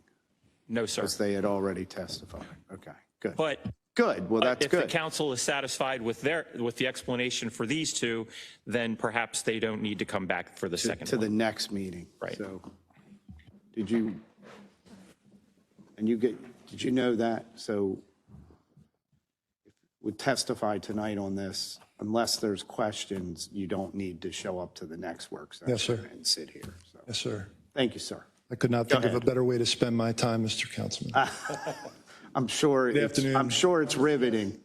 I'd like to thank Councilman Crandall for sharing his story as well, and thank the entire council for your continued support of public safety in Baltimore County. Appreciate it. I'm here this afternoon to ask for approval of an award for an Assistance to Firefighters grant in the amount of $2.1 million to support a mental health and wellness initiative. Upon approval, the program would formally be effective starting June 4th, 2025, continuing through the conclusion of the grant period on September 25th, 2026. The total grant award includes a required 10% county match and breaks down as follows: $1.9 million provided through federal FEMA funding, and $191,000 funded by Baltimore County through local shares. The wellness program provides our firefighters and EMS personnel with tools to improve physical conditioning, nutrition, sleep habits, stress management, and mental resilience. These efforts are already showing results by strengthening the workforce, reducing injury rates, shortening recovery times, and managing on-the-job stress more effectively. Long-term, this program is expected to significantly reduce workers' compensation claims and payouts related to job-connected injuries, while enhancing the department's operational readiness and service to the citizens of Baltimore County. And with that, I'll take any questions. I'm going to let our firefighter on staff Councilman go. Jones is our resident expert. No, I first of all, thanks for coming here and thanks for agreeing to spend so much time with us. You'll be back next week, I'm sure. But listen, these issues are very important that we take care of our first responders. It all goes together, whether it be the comfort dog or health and wellness and exercise and mental health.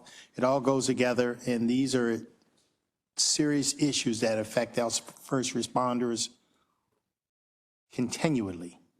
And that's why, the suicide rate and alcoholism and all sorts of other issues are so high with first responders because of the stresses that they encounter each and every day. And sometimes these things build up. So I will be more than happy to be a co-sponsor on this. Thank you. Thank you, sir. Both bills, Mr. Yes. Jones? Yeah. Thank you, Councilman Jones. Councilman Crandall? Mr. Secretary, you can sign me up for both as well, please. Thank you. Yes, sir. Thank you, sir. Thank you, sir. Thank you all. Have a great night. All right. Next up is Deb Schindel from Property Management about a contract for Total Environmental Concepts on-call fuel tanks. Oh, did I?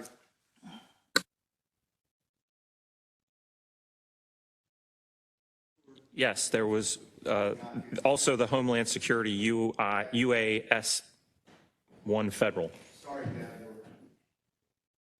I thought it was all one.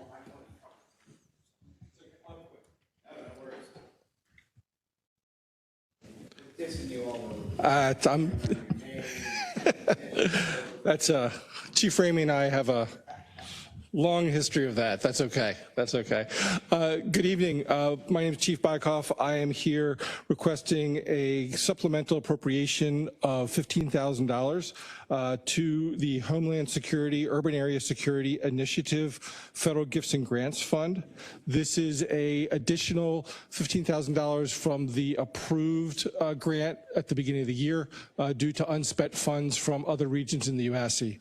There is no match to this grant. It is a one-time expenditure, and this will go towards additional hazardous materials, equipment, technical rescue equipment, and emergency preparedness and response training.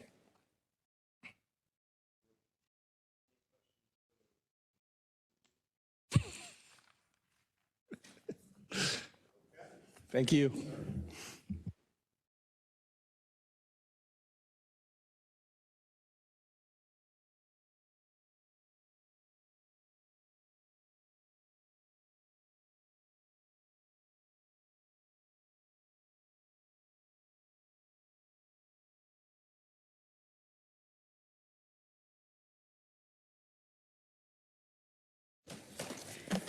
Good afternoon, Councilman Chair and members.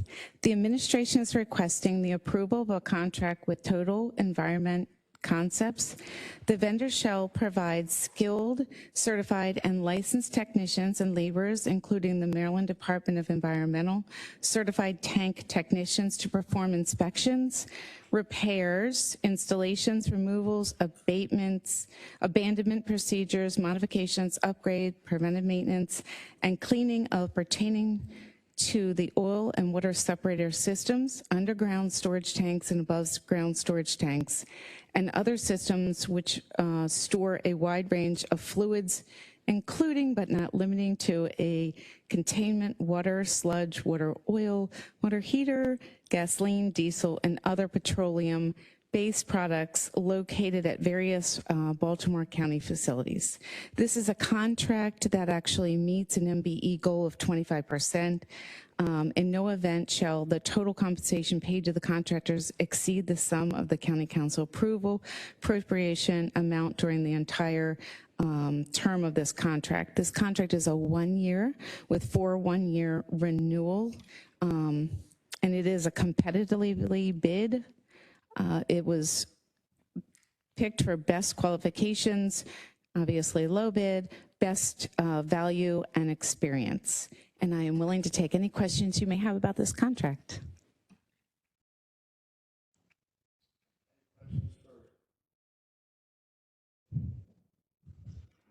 Oh, easy, thank you.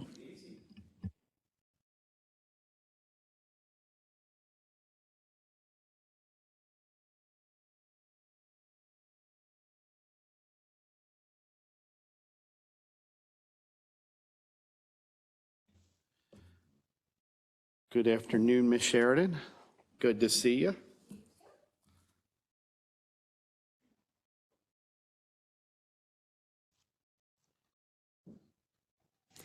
Good afternoon, Mr. Chair, members of the council. My name is Heather Sheridan. I'm the Chief of Homeless Services with Baltimore County DHCD. I'm here today on behalf of the administration requesting approval of a purchase order with the Institutes for Community Alliances, or also called ICA. ICA is an experienced, well-regarded administrator of an online platform known as our Homeless Management Information System, our HMIS system, which tracks all data related to clients we serve.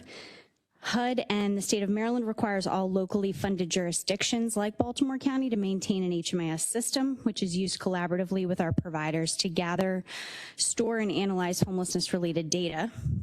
A well-run HMIS platform ensures the county will remain compliant with our federal and state grants and allows us to respond to federal funding and reporting requirements. Specifically, ICA provides the county with HMIS support in data management, cleanup, reporting, and data analysis, and provider training. All of our service providers use HMIS. Their experience has led to significant progress in data-driven decision-making and policy decisions that have led to an increased funding for services for the county. It's also allowed us to track outcomes for our funded providers.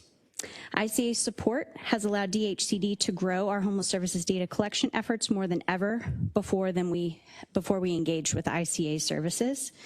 Baltimore County has increased our federal and state funding each year as a result.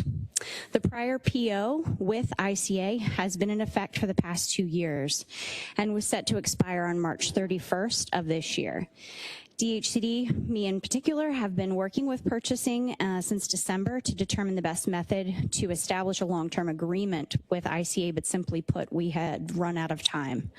It was determined that a short-term extension to June 30th, 2026 made sense to ensure there were no gaps in this critical service while providing additional time to formulate a long-term agreement with ICA. The timing of this extension request has resulted in a brief gap, which is why our request is retroactive back to April 1st. We do apologize for this lapse. It will not happen again. In summary, HMIS is required and absolutely critical service for our homeless prevention efforts. This PO extension will allow DHCD to maintain its system without interruption and will allow time to formulate a long-term agreement, of which we've already started those steps. Thank you for your consideration. I'm happy to address any questions you may have. Any questions for Ms. Sheridan? Ms. Sheridan, I have one question. So the system, do we currently have this? Is this a? Absolutely.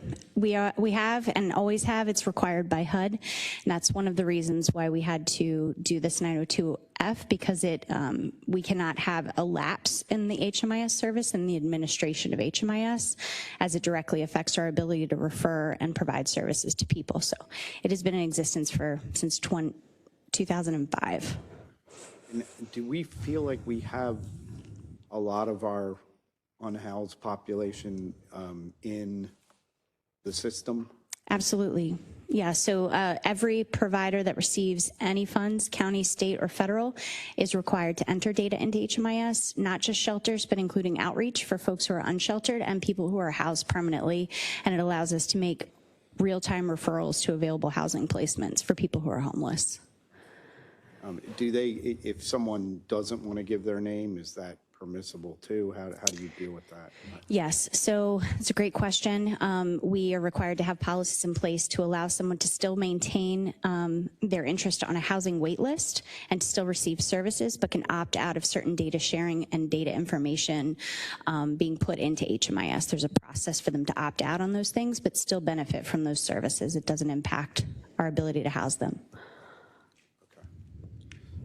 I would imagine most people that want housing are going to probably give their name. They do, but it's a scary time to put information into databases, so we don't want that to be a hurdle for folks.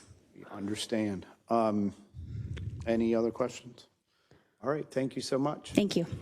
All right, next up we have Joseph Jackson, Assistant County Attorney in Real Estate Compliance, for two different items. Is Mr. Jackson here? No? Okay, well, I guess, do you want to speak to it? Or, okay, I was going to say we could just wait, or we could delay him and move on, or we could do next work session, because I think this is first. What's that? Okay, all right, well, yeah, let's see if we can find them, and in the meantime, we'll move on. Okay, next up is Director Tablata from DEPS about two different items. HT, how are you? I haven't seen you in a while, just an hour or two.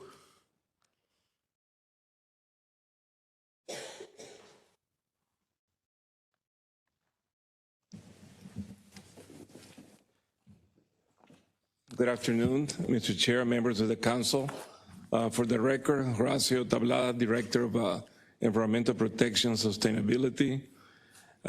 First, I'm going to speak on item number 5, which is an amendment to the on-call submerged aquatic vegetation and waterway dredging. This is a contract that we are requesting to be amended by adding an additional $2 million to the current contract that was done in 2020. Waterways, submerged aquatic vegetation are very important for us to monitor, because that's what tells you the health of the bay. And that's the basic program that we've been doing for multiple years. However, the dredging part is where we are actually doing a couple of minor dredging projects in Baltimore County to help the navigation on of the waterways. Some of the money comes from the DNR and the state funds for the help us to pay for these projects. And the one project that became an additional cost was the Pleasure Island, because it would require us to do a beneficial reuse of the material. So we're not just dredging the material out, but we also need to place it somewhere. And that's becoming like a second project that is beneficial, and we want that to encourage beneficial reuse of dredged materials instead of just going to a disposal site. So with that, we request your support for this amendment of this contract.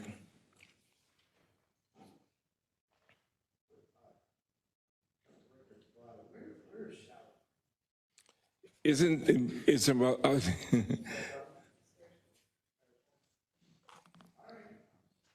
And you're a boater. It's called Shallow Creek for a reason, though. No, you can't. after we dredge, it will become Deeper Creek instead of Shallow Creek. But no, that's the one.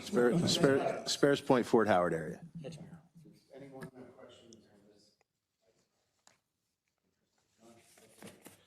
The second one is a new contract with the USDA, our Animal Plant Health Inspection Services Wildlife Service. This is where our where we actually depopulating deer in the state, in the county parks, to help the growth of the trees, and also take care of some of the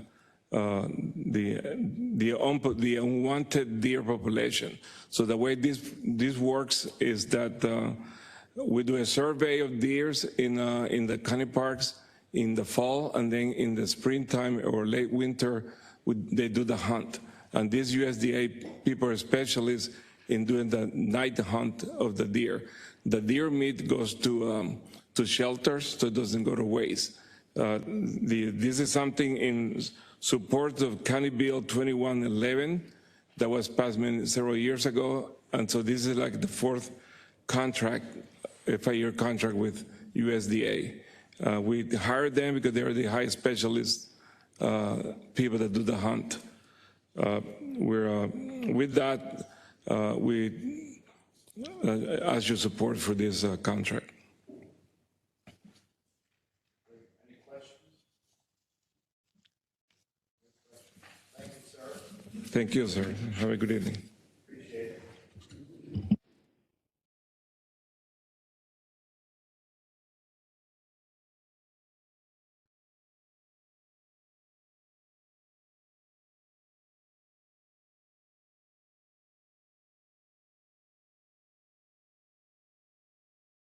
I think we're close on this. So this bill would require distance requirements for solar facilities.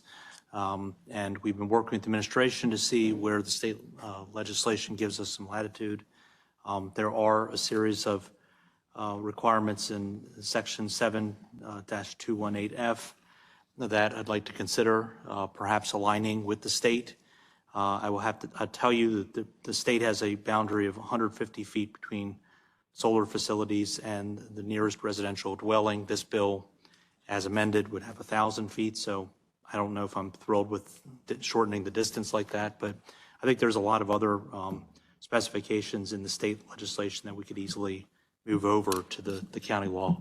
To be very frank, I really would like to pass a bill. We've discussed this a lot. I think there's protections that are needed for many communities, and where the state has given us the authority to do so, we should go ahead and pass those protections. Thank you.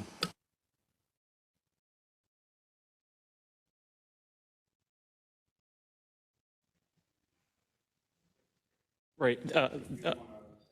Sure, Mr. Chairman, this bill is somewhat similar to Mr. Marks's bill. In fact, I think they are both co-sponsors on each bill.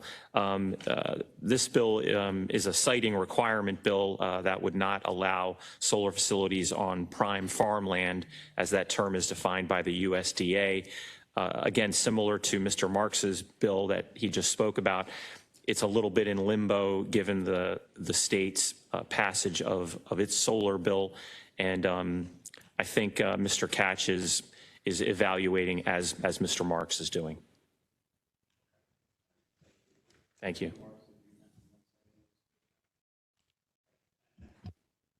Sorry. All right, so next up, we've been bouncing all around here. Next up is Bill 3125, Councilman Jones, one-time use plastic carryout bag reduction, environmental education and enhancement fund. It's a mouthful. It is a mouthful. Okay, I will be brief. Several years ago, maybe a couple of years ago, we passed a fee. We eliminated plastic bags, which was a very good thing. And then we required a 5-cent fee for paper bags that people use.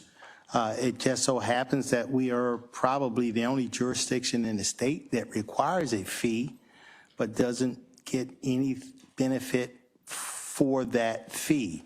So what this bill would do, in a nutshell, it would create an environmental education and enhancement fund.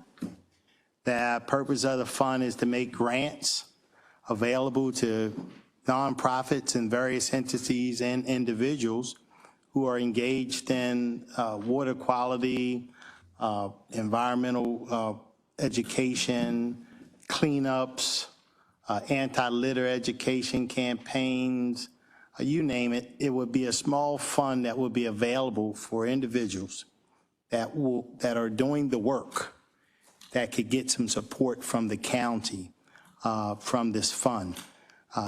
The retailer of the 5 cents will continue to keep 60% of the 5 cents. So the retailer will still keep 3 cents. And the county would be asking for 2 of that 5 cents, which is much smaller, again, than any other jurisdiction in the state. Most jurisdictions are giving the retailer 1 cent, and they are taking the rest. So that's the purpose of the bill, real short and sweet. And all of this will be run by the county. The Department of Budget and Finance will collect it. And them, along with the Tablada Group, Environmental Protection, will come up with the criteria for people to apply and how they would be issued the funds. So that's it. Any questions?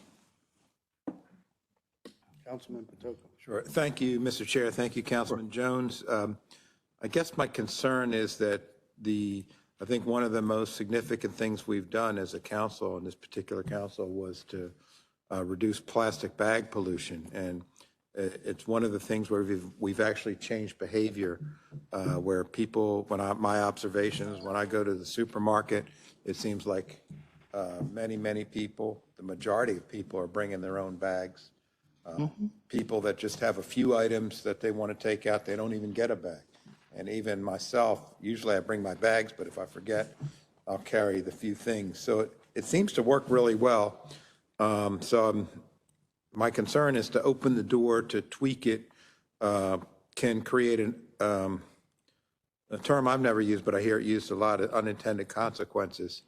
And so I think the way you phrased it, other jurisdictions get a part of the fee, and to me, that would suggest that it's a tax. And so I think since Baltimore County is, if what you said is correct, and I have no reason to believe that it's not correct, that Baltimore County is the only jurisdiction that doesn't impose a tax in this area.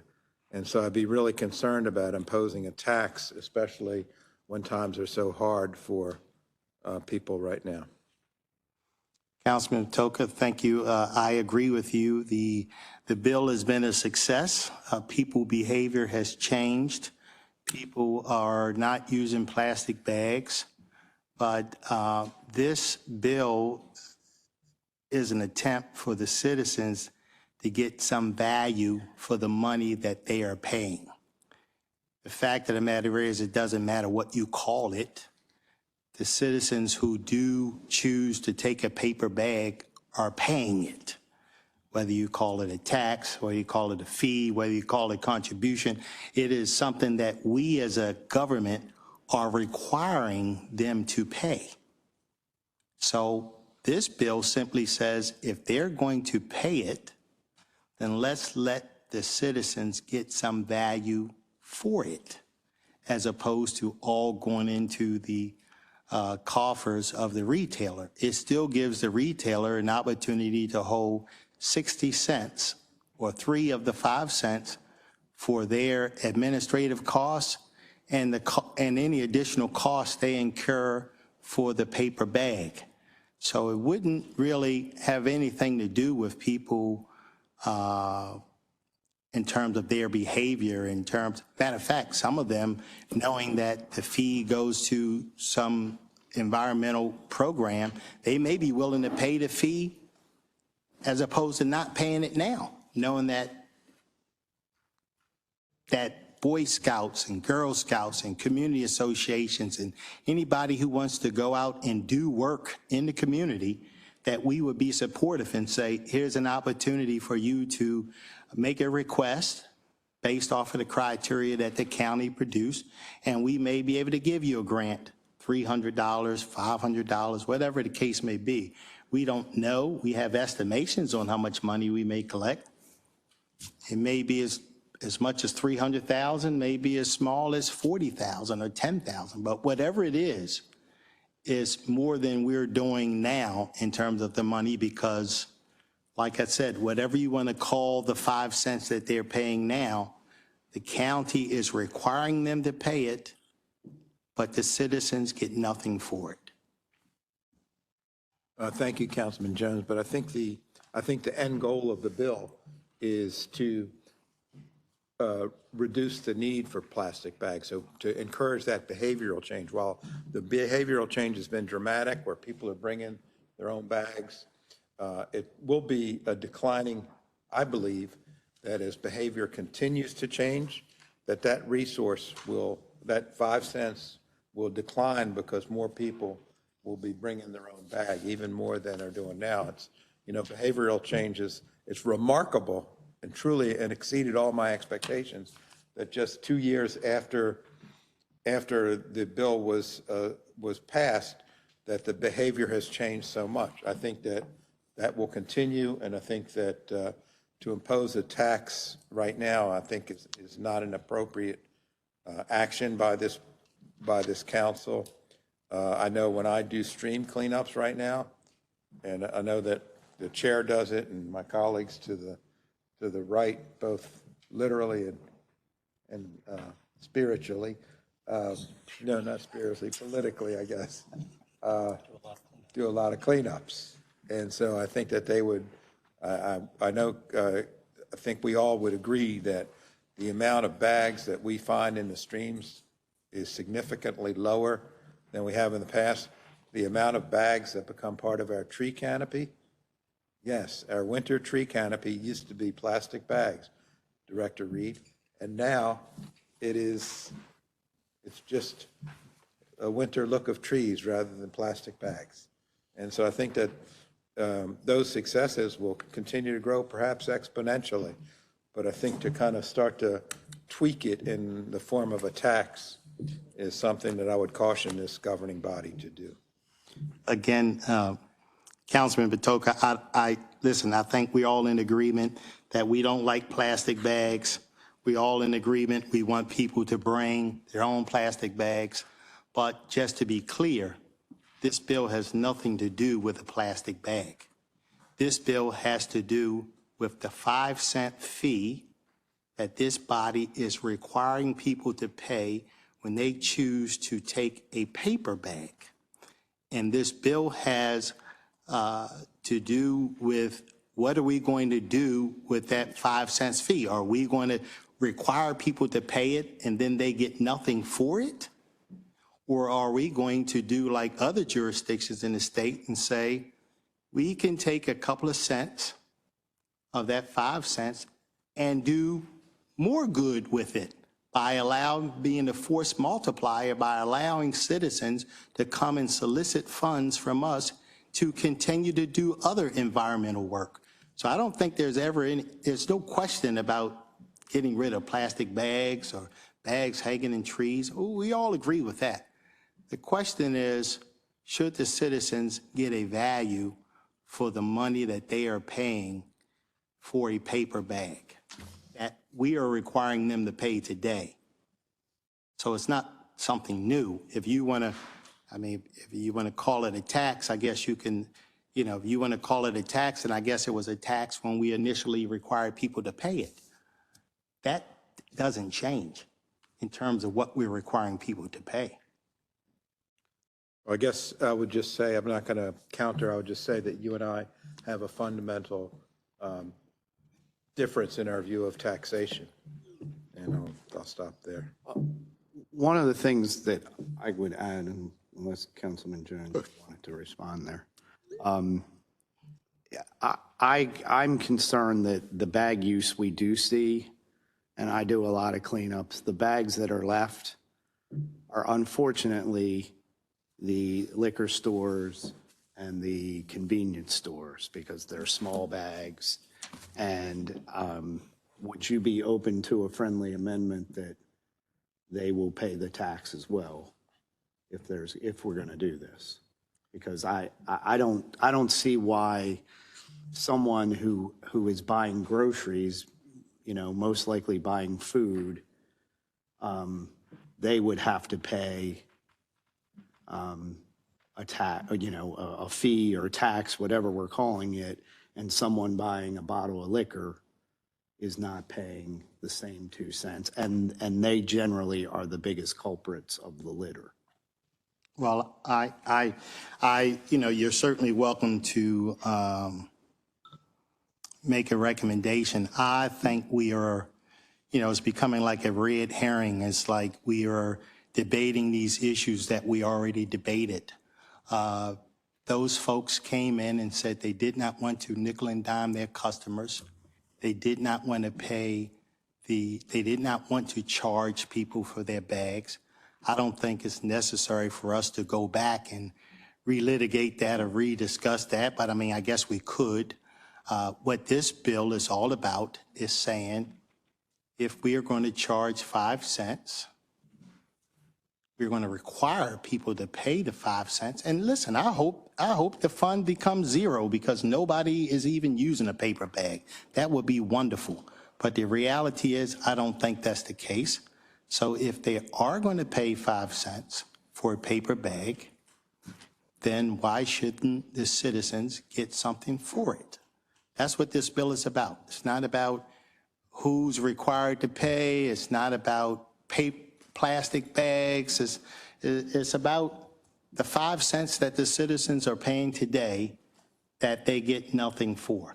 It's interesting we use the word tax because usually when a government imposes a tax, the government is doing it for some reason. It is taxes that run our government.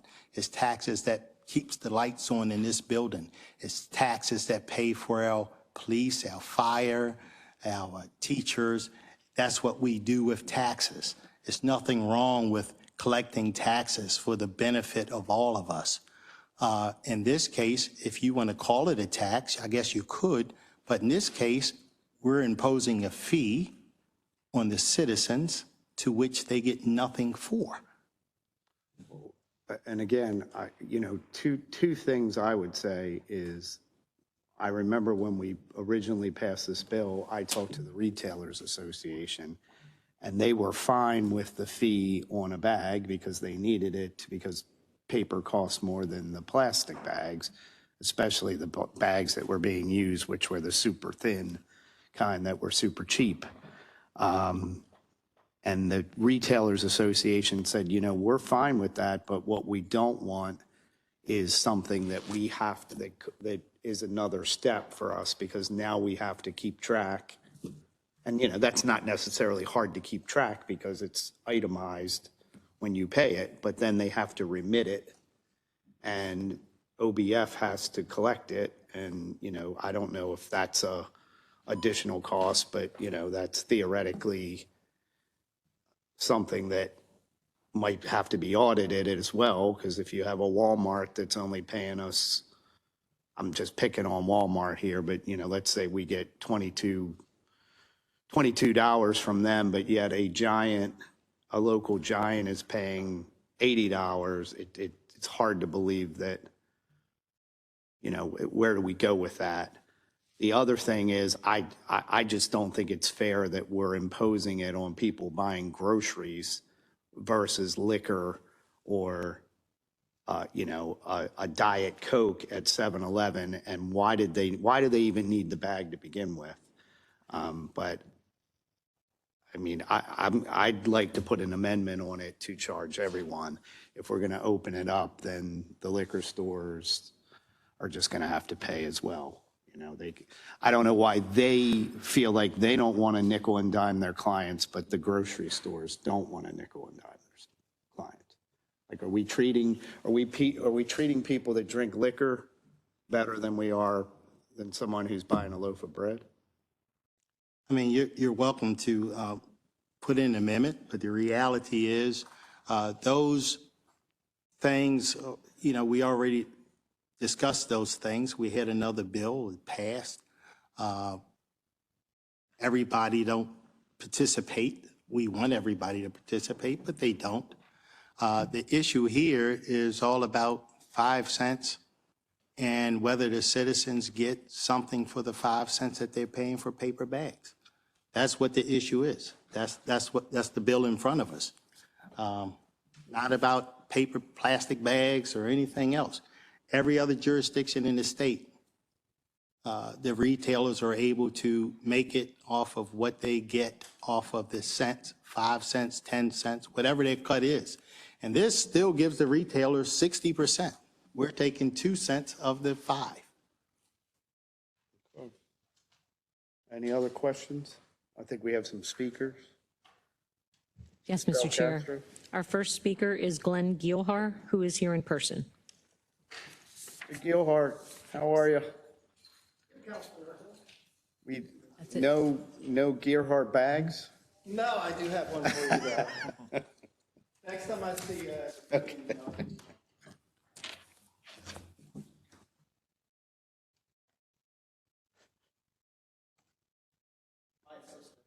We see this. Good work, assistant. It's Brianna. Brianna, good work. Thank you. If you want. Come on over, Brianna. Might as well have his assistant with him. Thank you, Councilor Ortel. Good to see you, Brianna. Thank you, Councilor Ortel. Thank you. And here's your phone back. Thank you, Brianna. Hello, my name's Glenn Gielhar. I'm here to speak against and opposition to Bill 3125. It's the one-time use plastic carry-out bag reduction act. I hear Councilman Jones saying, oh, we're going to relitigate this old bill, the Bring Your Own Bag Act. I was here during that meeting. I testified during that meeting, if you recall, that I had a relative who passed away from foodborne illness, which is very serious. And yet this council still voted in favor for the Bring Your Own Bag Act. After you all closed their churches or sat on your hands while the county executive closed their churches because COVID, lockdowns, remember, it's all about health. And now it's all about plastic bags. So during that hearing, an amendment was made to, because I remember Councilman Jones saying, oh, just think about that. We could get 2 cents from every Happy Meal. Think about all the educational programs we can provide. You can go back and watch the tape. I'm sure it's on archives. So this is nothing new. The council already had this amendment. They already said no, and now you're bringing it back up. So I'm Glenn Gielhar. I live in the Parkville area, graduate of Parkville High School, Stephen University. In full disclosure, I'm also a Republican candidate for District 8 House of Delegates.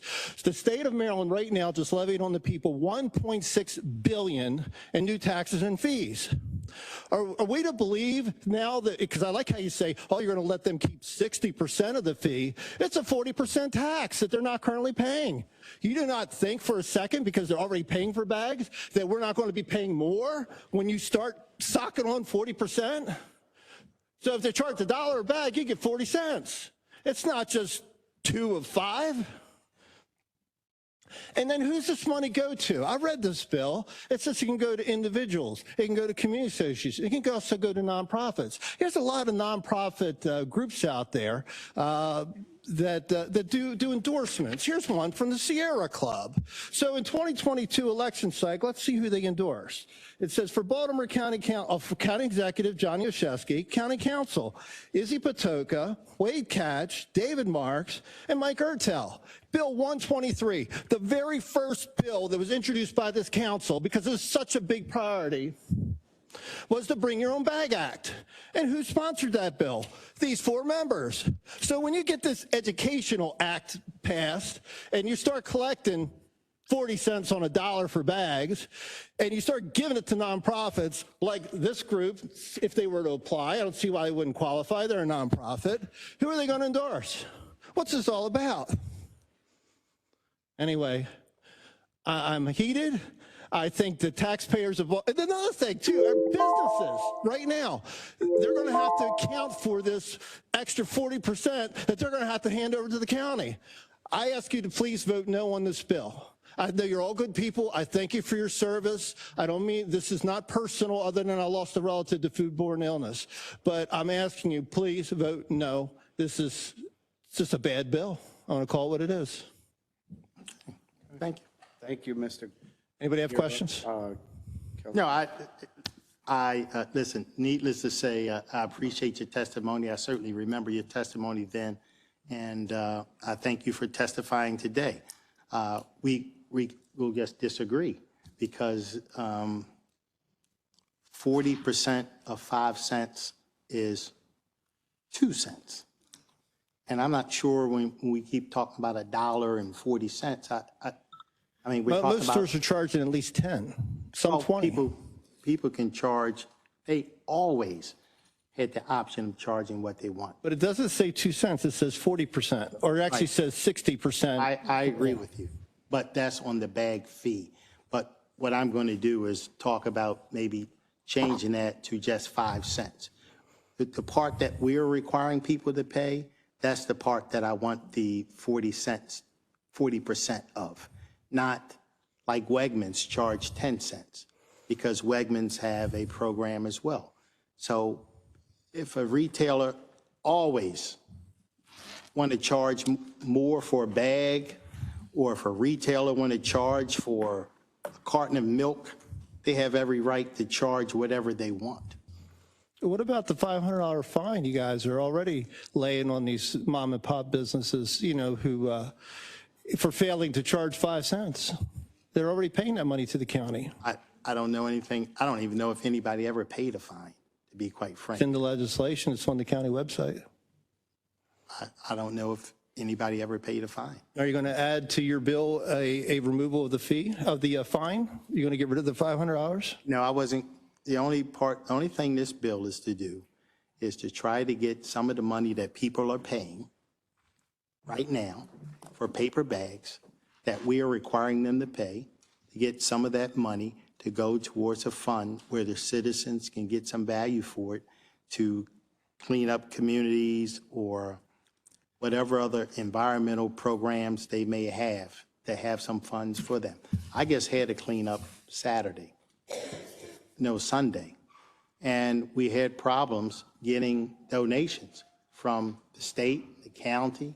So this fund would give us a place, us and others, a place to go to get material to clean up or do some other environmental programs that is necessary that the county would agree that is worth doing. You should exclude these political organizations, that nonprofits that could apply for the grant. Just saying. All right. Thank you. You're welcome. I hope you vote no, and I hope the county executive vetoes it if it passes. Thank you. Thank you, Mr. Gerhart. Ms. Belcastro, next speaker. Yes, we have one more speaker for this. Thank you, Counselor Bertel. Thank you, Brianna. Have a good night. You too.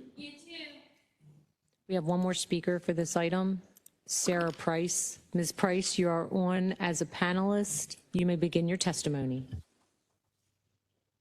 Hi, this is Sarah Price here on behalf of the Maryland Retailers Alliance to express concerns about the proposed bill. Our opposition is not to the concept of an educational and enhancement fund, but we would advise against reducing the fee that is retained by businesses. Customers are not receiving nothing when they're paying that fee. They get the bag, which is what they're paying for. I want to be clear for the council and all who are watching this that the paper bag fee is not a moneymaker for businesses. No one is profiting off of this. The reason that the Retailers Alliance has supported the fee is because paper simply costs more than plastic. Plastic shopping bags cost about a penny, but a sturdy paper grocery bag averages about 10 cents per bag, even for large grocers that are buying in high volume. Boutique bags with sturdy handles and branding printed on the bag cost even more than that. Bring your own bag laws provide customers with the opportunity to skip bag fees by bringing their own bag, but businesses have to pay more for paper bags regardless, unless they choose as a business to no longer provide any bags at all to any customers. As the law mandates the transition to the more expensive material, setting the fee in law to be retained by retailers helps to offset this cost. Reducing the amount that retailers retain will put businesses in Baltimore County at a competitive disadvantage. There is an argument that's been made in some areas that carryout bags are simply a cost of doing business. But when costs go up, businesses have decisions to make. And those decisions could look like raising prices on other goods, cutting shifts for employees, or reducing hours for services like the deli or bakery counters.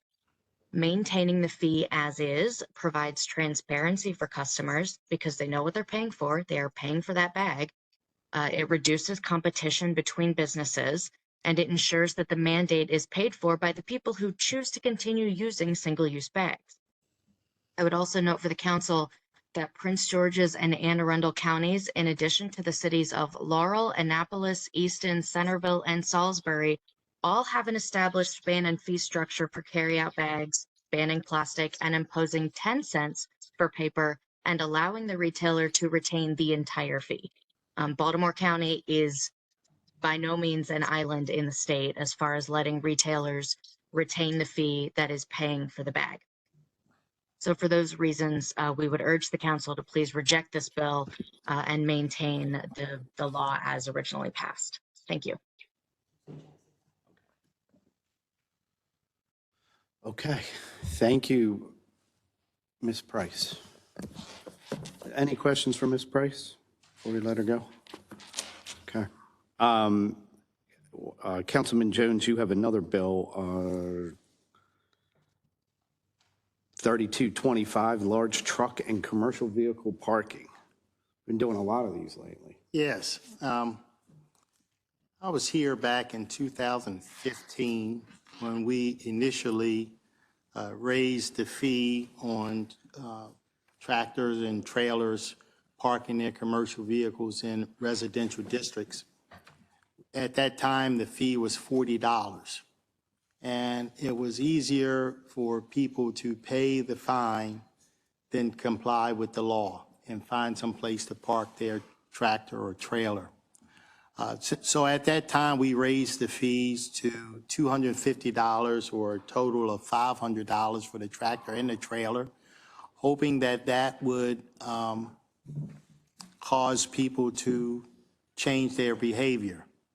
And I'm sure it did with quite a few people, but as I'm sitting here today, there's still a number of people that continue to park their tractors and trailers in residential districts. So what this fee will do, this change in structure, will simply say, we will continue, we'll give you 3 violations at the current rate. 3 in a calendar year. When you hit number 4, we're going to, in a progressive nature, we're going to increase the fine by $250. When you hit number 5 in a year, we're going to increase the fine another $250 to a total of $1,000, and we will stop there. But at least it has some gradual effect, whereas a person would not be hit with the additional cost until they get to violation number 4. Number 4 and above is where the cost goes up, and we stop it off at $1,000 for a tractor and a trailer parked together. Everything else with the original legislation would stay the same. Okay. Any questions for Councilman Jones? None? Okay. Thank you, sir. I think we have Ms. Dubin on for, they're not bills, I have to go back to 2 different things. Contract of sale for 6707 Windsor Mill Road. I think that has to do with the sidewalk project, and a deed of easement for for temporary access of parcel Wade Avenue 21228 in Catonsville, UMBC Spring Grove Utility Upgrade Project. Ms. Dubin, did you want to cover these? Yes, sir. Mr. Chair and members of council, the administration is requesting approval of a contract to acquire a land and an easement access of approximately 0.222 acres for $6,230. It is for the construction of the sidewalk in the Windsor Mill project, and it is property is 6707, owned by Sabrina R. Mears. The appraisals came in at a little over $4,000, and there was a counteroffer made for $6,230, which we believe is a very reasonable amount for the acquisition. We're acquiring a temporary easement of 0.012 acres and a permanent easement of, it's 0.01 acres for the temporary easement and a permanent easement of 0.012 acres. And I will take any questions. Any questions for Ms. Dubin on What is the address again? 6707? Correct. Windsor Mill Road. Ms. Dubin, do you know how many more properties we have left to get the sidewalk done? We're close for phase one. I don't have the exact number, but we can get that for you. I think you previously approved 27 properties, and we have several that we've negotiated contracts on that should be coming to future council meetings, but I can get you an exact number. Are citizens, this is just a curious question. Can you say no? As a Yes, and if necessary, we would go to condemnation. This is, and then a court would decide whether to allow us to take ownership or not. It's a project that we believe is in the best interest of the county. It's creating a sidewalk where it was a dangerous situation before. So yes, people could say no, but we would probably be condemnation at that point, but we would bring that to the council. Right, okay. Yeah, I've never dealt with that. Councilman Toka, did you? Thank you, Mr. Chair. I just wanted to kind of add a highlight to Ms. Dubin's, to your question and Ms. Dubin's answer. So when I go to meetings for neighborhoods on Windsor Mill Road, some of the folks that live on Windsor Mill Road do not want to sell their land for sidewalks. And the main reason I hear is related to shoveling of snow. And they say, look, I've never had to shovel in front of my house before.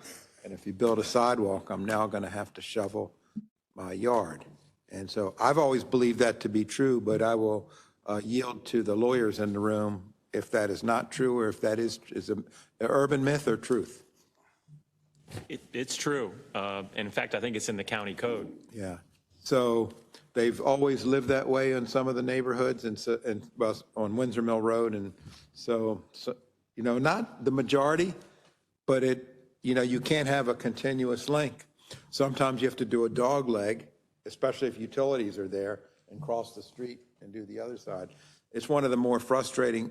Doing a sidewalk, it can be extremely frustrating. I believe you have to acquire property whenever you can, because there may be a new owner that may want to shovel snow. You never know. Some people like it. No? Anne Marie likes it. It's also a safety. Dogs, they walk their dogs, they walk. It's nicer to have a sidewalk and have people safe. Yes. Yep. Sorry, Anne Marie. Mr. Chair? Yes, Mr. Councilman. Yeah, this project was one of the first projects that I really got behind and brought forth many years ago, seems like it. And at that time, and I don't think it has stopped, we had a number of fatalities on Windsor Mill Road.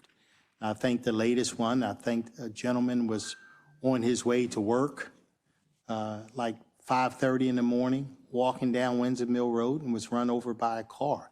So I understand, and I hear it as well, Councilman Batoka, when people say they don't want to shovel sidewalks and things of that nature. But, you know, I remind them that this is really about public safety. And, you know, when you ask people, are you willing to have somebody die so that you not have to shovel snow? I'm sure most good-hearted people would be willing to shovel the snow the few times that they have to do it, as opposed to see somebody get killed in front of their house because we don't have a sidewalk there. We should continue to do everything in our power to make our communities walkable and safe for anyone, whether it be children, adults, people walking a dog, people going to school, whatever. It's what we should be doing as a society and as a government. So thank you. And not to pile on here, Councilman Jones, but this winter I experienced something I've never actually seen before. There was a lady in a motorized wheelchair on York Road that did have a sidewalk, but because part of it wasn't shoveled, she was stuck. And then several of us stopped. We saw her and pulled over, and there was like 3 of us that stopped and helped her get free. But then she couldn't see it because there was a snowbank, but there was a piece of the sidewalk, and it's a little different, but it was about 4 inches below the grade, and she couldn't get by it. But so we had to lift her because we couldn't. She would have fell. So we had to lift her onto York Road, and to watch her drive up that little piece of York Road and no one's slowing down it's just crazy that, so we don't think of this, but a lot of times we have people that have mobility issues or who are in wheelchairs and we're basically, because we don't have sidewalks, are saying, take your chances with Windsor Mill, So, it's, while nobody some people might not like it, in the end, it's best for society to have sidewalks in a lot of places, especially in our more densely populated areas where we know we're going to have pedestrians. So, next item, Ms. Dubin, unless. Yes, thank you. Never knew we were going to talk that much about sidewalks. Yep. The administration is requesting approval of a contract to convey a temporary easement access to the state of Maryland for the use of the University of Maryland, Baltimore County, in the amount of approximately 0.155 acres for no consideration. It is to be used, it's a temporary construction area on part of the Spring Grove Hospital campus along Wade Avenue. And they only need a temporary easement. There is a county code section 3-9-108A2 and C allow the county to convey property or easement rights to a government entity for no consideration if it's approved by a majority of the county council. So that's what we're requesting. And I'll take any questions. Any questions for Ms. Dubin? None? Okay. Thank you, Ms. Dubin. I think we're good. Good, thank you. Appreciate you being here. My pleasure. Okay, next up, we have Bill 2425, which is the 2025 Basic Services Maps. Does anybody have anything to discuss on it? Mr. Secretary abandoned us, so I don't know if he had anything, but do we have, so the speakers are not here either. Okay, so we'll move to Bill 2525. Councilman Crandall, restrictions on parking of commercial vehicles in the Essex Commercial Revitalization District. And I know you covered this last work session. Yes, thank you, as well. Mr. Chair. In the interest of time, I'll forego another explanation unless my colleagues have questions about the bill. Nope. Okay, thank you, Mr. Chair. Absolutely. And then I believe last up, looks like I've been a little confused because we've been all over the place. Looks like Resolution 2325, Councilman Patoka, oppositions to layoffs and closure to local Social Security offices. Councilman Patoka? Thank you, Mr. Chair. This is a resolution to oppose some of the actions that are taken towards the Social Security Administration.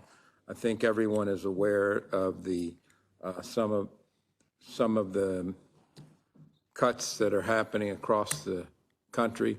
And the Social Security Administration has been a really important entity here in Baltimore County. In many cases, it's been employment at our federal facilities have been a path to the middle class for families right here in Baltimore County. I remember growing up in Lockhearn, many families moved to Lockhearn to be close to the Social Security Administration where their parents worked. In fact, I would say seemed like, I don't have a statistic, but it seemed like half of the families, mom or dad, worked at the Social Security Administration. And so this kind of approach of, 19-year-olds digging into data, something called DOGE, is attacking our employment infrastructure right here in Baltimore. I think we as a council have to do something. And just, when I go to community meetings, I think I've shared this with some of my colleagues. When I go to the community meetings, usually I deliver a certain set of remarks related to what council actions are going on. But today when I go to community meetings, and I've shared this with you before, but I'll restate it, is that people that attend the meeting say, Councilman Patoka, we don't know what to do. We don't know what to do, Councilman Patoka. When we go to the grocery store, we can't afford the groceries to feed our family. We can't afford eggs. And now we go to the mailbox and we pull our BGE bill out, and it's shocking. We can't afford our BGE to pay for energy. And now we have a family member that used to work for the federal government, and that person no longer has a job. And in addition, I'm receiving Social Security benefits, and I'm really afraid that I'm going to lose my benefits. And so this is what I'm hearing at community meetings in neighborhoods that I represent. I think the Baltimore Banner did a story on this, I guess on the 24th of April, which said the top employer in Maryland, one of the top employers in Maryland stands to lose thousands of jobs. And I think that we should make a statement to state leadership, federal leadership, that stop the attack on Social Security, stop the attack on these jobs in Baltimore County. By the way, conversations with the former Social Security administrator, Martin O'Malley, shared with me other jurisdictions that are doing this. And I'm getting texts, Madison, Wisconsin.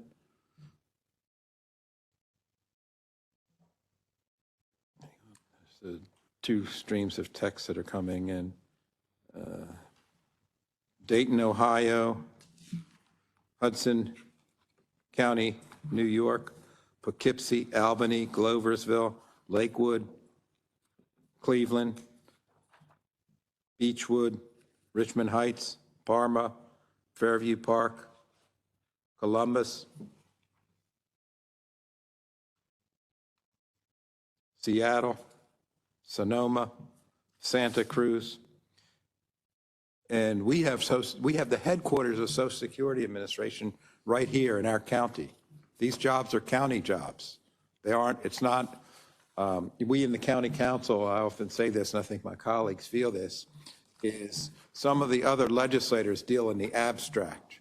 It doesn't, they're not directly touching their constituencies at the federal level, sometimes at the state level. For us on the county council, we touch our constituents on a daily basis. We feel the pain, we feel the direct pain of this. And so I think it's incumbent upon us to take action, to share what we know, what I hear at community meetings, what Councilman Jones hears at community, Chairman Ertel, Councilman Marks, Councilman Crandall, what they're hearing at community meetings. It's right here, the pain is right here in Baltimore County. And so that's why I've introduced this resolution, and I hope my colleagues will support it. Thank you. Councilman Crandall, did you vote? Thank you, Mr. Chair. Councilman Toka, I can understand the spirit of your resolution. I don't want to see anybody lose their job either. However, I think that a resolution that is extremely partisan, the resolution not only speaks to potential layoffs at Social Security, but also support of other measures that Congress is currently considering. Some of them, I believe, fall upon partisan lines. And I just don't think I think you have enough of a pulpit to speak on these things and express your dissatisfaction with the Trump administration. I just don't think that a council measure is necessary to be telling the President of the United States, who, faults and all, was elected by the people of the United States to do a job, and he's looking at a bloated federal government, and he's trying to rein it in. And change is hard. We all know that, just sitting up here. Change is very hard. So I understand where you're coming from. However, I don't think that this is the appropriate venue or a resolution is necessary to express dissatisfaction with our federal government. Thanks, Councilman Crandall. I am willing to, if there's, I know if you have a basic opposition to a resolution, that's one thing. If you have language you'd like to tweak, I'd be willing to discuss that. Thank you. Thank you, Mr. Chair. Thank you, Councilman. Councilman Jones? Yeah, I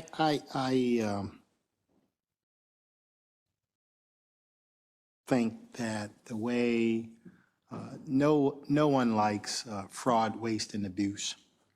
No one likes bloated anything.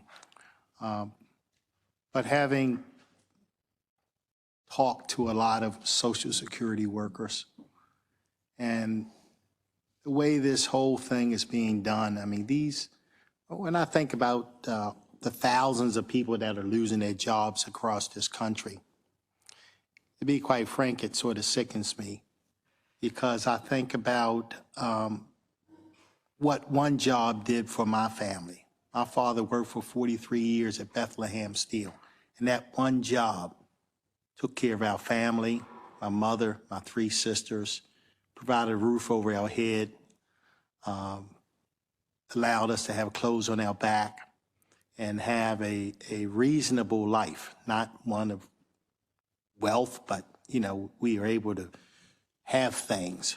So when I see people, and I spoke to one lady at Owings Mills, and she told me she worked for CMS 15 years, gone, out of a job. No reason, not that she didn't do something right, just gone. I guess find these cuts extremely, extremely troubling. And I know that this resolution, will maybe make us feel good, and maybe it doesn't work or do anything with the federal government, but I'm okay with it, because I think we should voice our displeasure in any way that we can. I was there during one of the rallies when several other people told me the way they found out if they were employed or not is in the mornings when they all went to badge at the door to get in. And if your badge worked, you're still working. If your badge did not work, you were gone. And I mean, this is just not a way to treat people. It's just not a way to treat employees that have been working for the United States government, serving the citizens of this nation. It's just not a way to treat people. There's no decency in it at all. And I realize change is tough.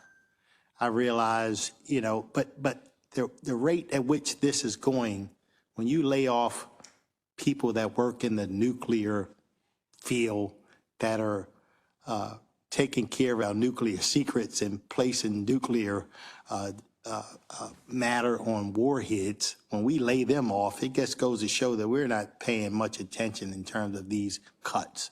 So I'm certainly against all of the cuts that are being made right now, and just think that it's not a good way to treat people, especially citizens that have been doing their job to the best of their ability. If the government is bloated, then blame it on the folks who's running the government. Don't blame it on the citizens or the employees who go in and do an honest day's work for an honest day's pay, who have families to feed. So, thank you. Thank you, Councilman Jones. Councilman Marks? You can go. I was just going to reiterate that I know people that work for the FDA, and absolutely what you said. People are coming to work with their badge, and it doesn't swipe, and that's the way they're getting rid of people. It just seems very, almost treating people like they're criminals. Like, we don't think you were efficient. We're going to just fire you. And, no explanation, no go pack your desk up, nothing. Just you can't get in the door, walk back to your car or take the shuttle back to your car, because a lot of the places didn't have, I know FDA didn't have enough parking for all their people to be there. I heard another story from, and I know but this was kind of telling, one of the businesses in Woodlawn was telling me a restaurant where they said there were people that have been working remotely and people would come to lunch. He said, but now everybody's back at Social Security, and now no one comes to lunch because they're afraid that if they leave for lunch, that might count against them as a we'll fire them because they took lunch, which is crazy. It's just crazy that we know there's inefficiencies. There might be people that, maybe they're not doing a lot for what we pay them, but you still have to treat them with dignity. And Social Security is an issue because it's Medicare, Medicaid, and Social Security all in Baltimore County. And we have, we had a statistic the other day. I want to say it's something like 13,000 people a day are turning 65 right now. And we have, 1957 was the peak year of the baby boom. You were born in 1957, you were, what year are you now? In 57, but we're at the peak of the baby boomers. It starts to trickle off, but it doesn't really go down until we hit 1963. So the next couple of years we've got all these people hitting Social Security. I know this from the insurance business. It's a very trying time for people because it's confusing. Even if they're going to continue to work, they often will go online and they're reading all this different confusing things. They're getting all kinds of things in the mail. And this may sound like rhetoric, but people still want that personal touch. They want to be able to talk to somebody at Social Security and often find out what are their options so what my fear is that some of these cuts are based on, Councilman Patoka talked about 19-year-olds, but I could see where we're going to replace people with online processes, and you've got people that have to go online and try to figure it out. Some people are great at that, others aren't. But if we cut, depending on who we cut, it can be really problematic for people getting benefits, trying to figure out what they're doing. Some people are still working. They are applying for Medicare because they have to. Because if you work for a small company and you can't stay on, if you work for Baltimore County and you turn 65 and you're still working, you can keep your health insurance. But if you work for a small, well, you might not be able to, but depending on the rules of your employer. But if you're a small employer under 20 employees, you have to leave. You cannot stay on your health insurance.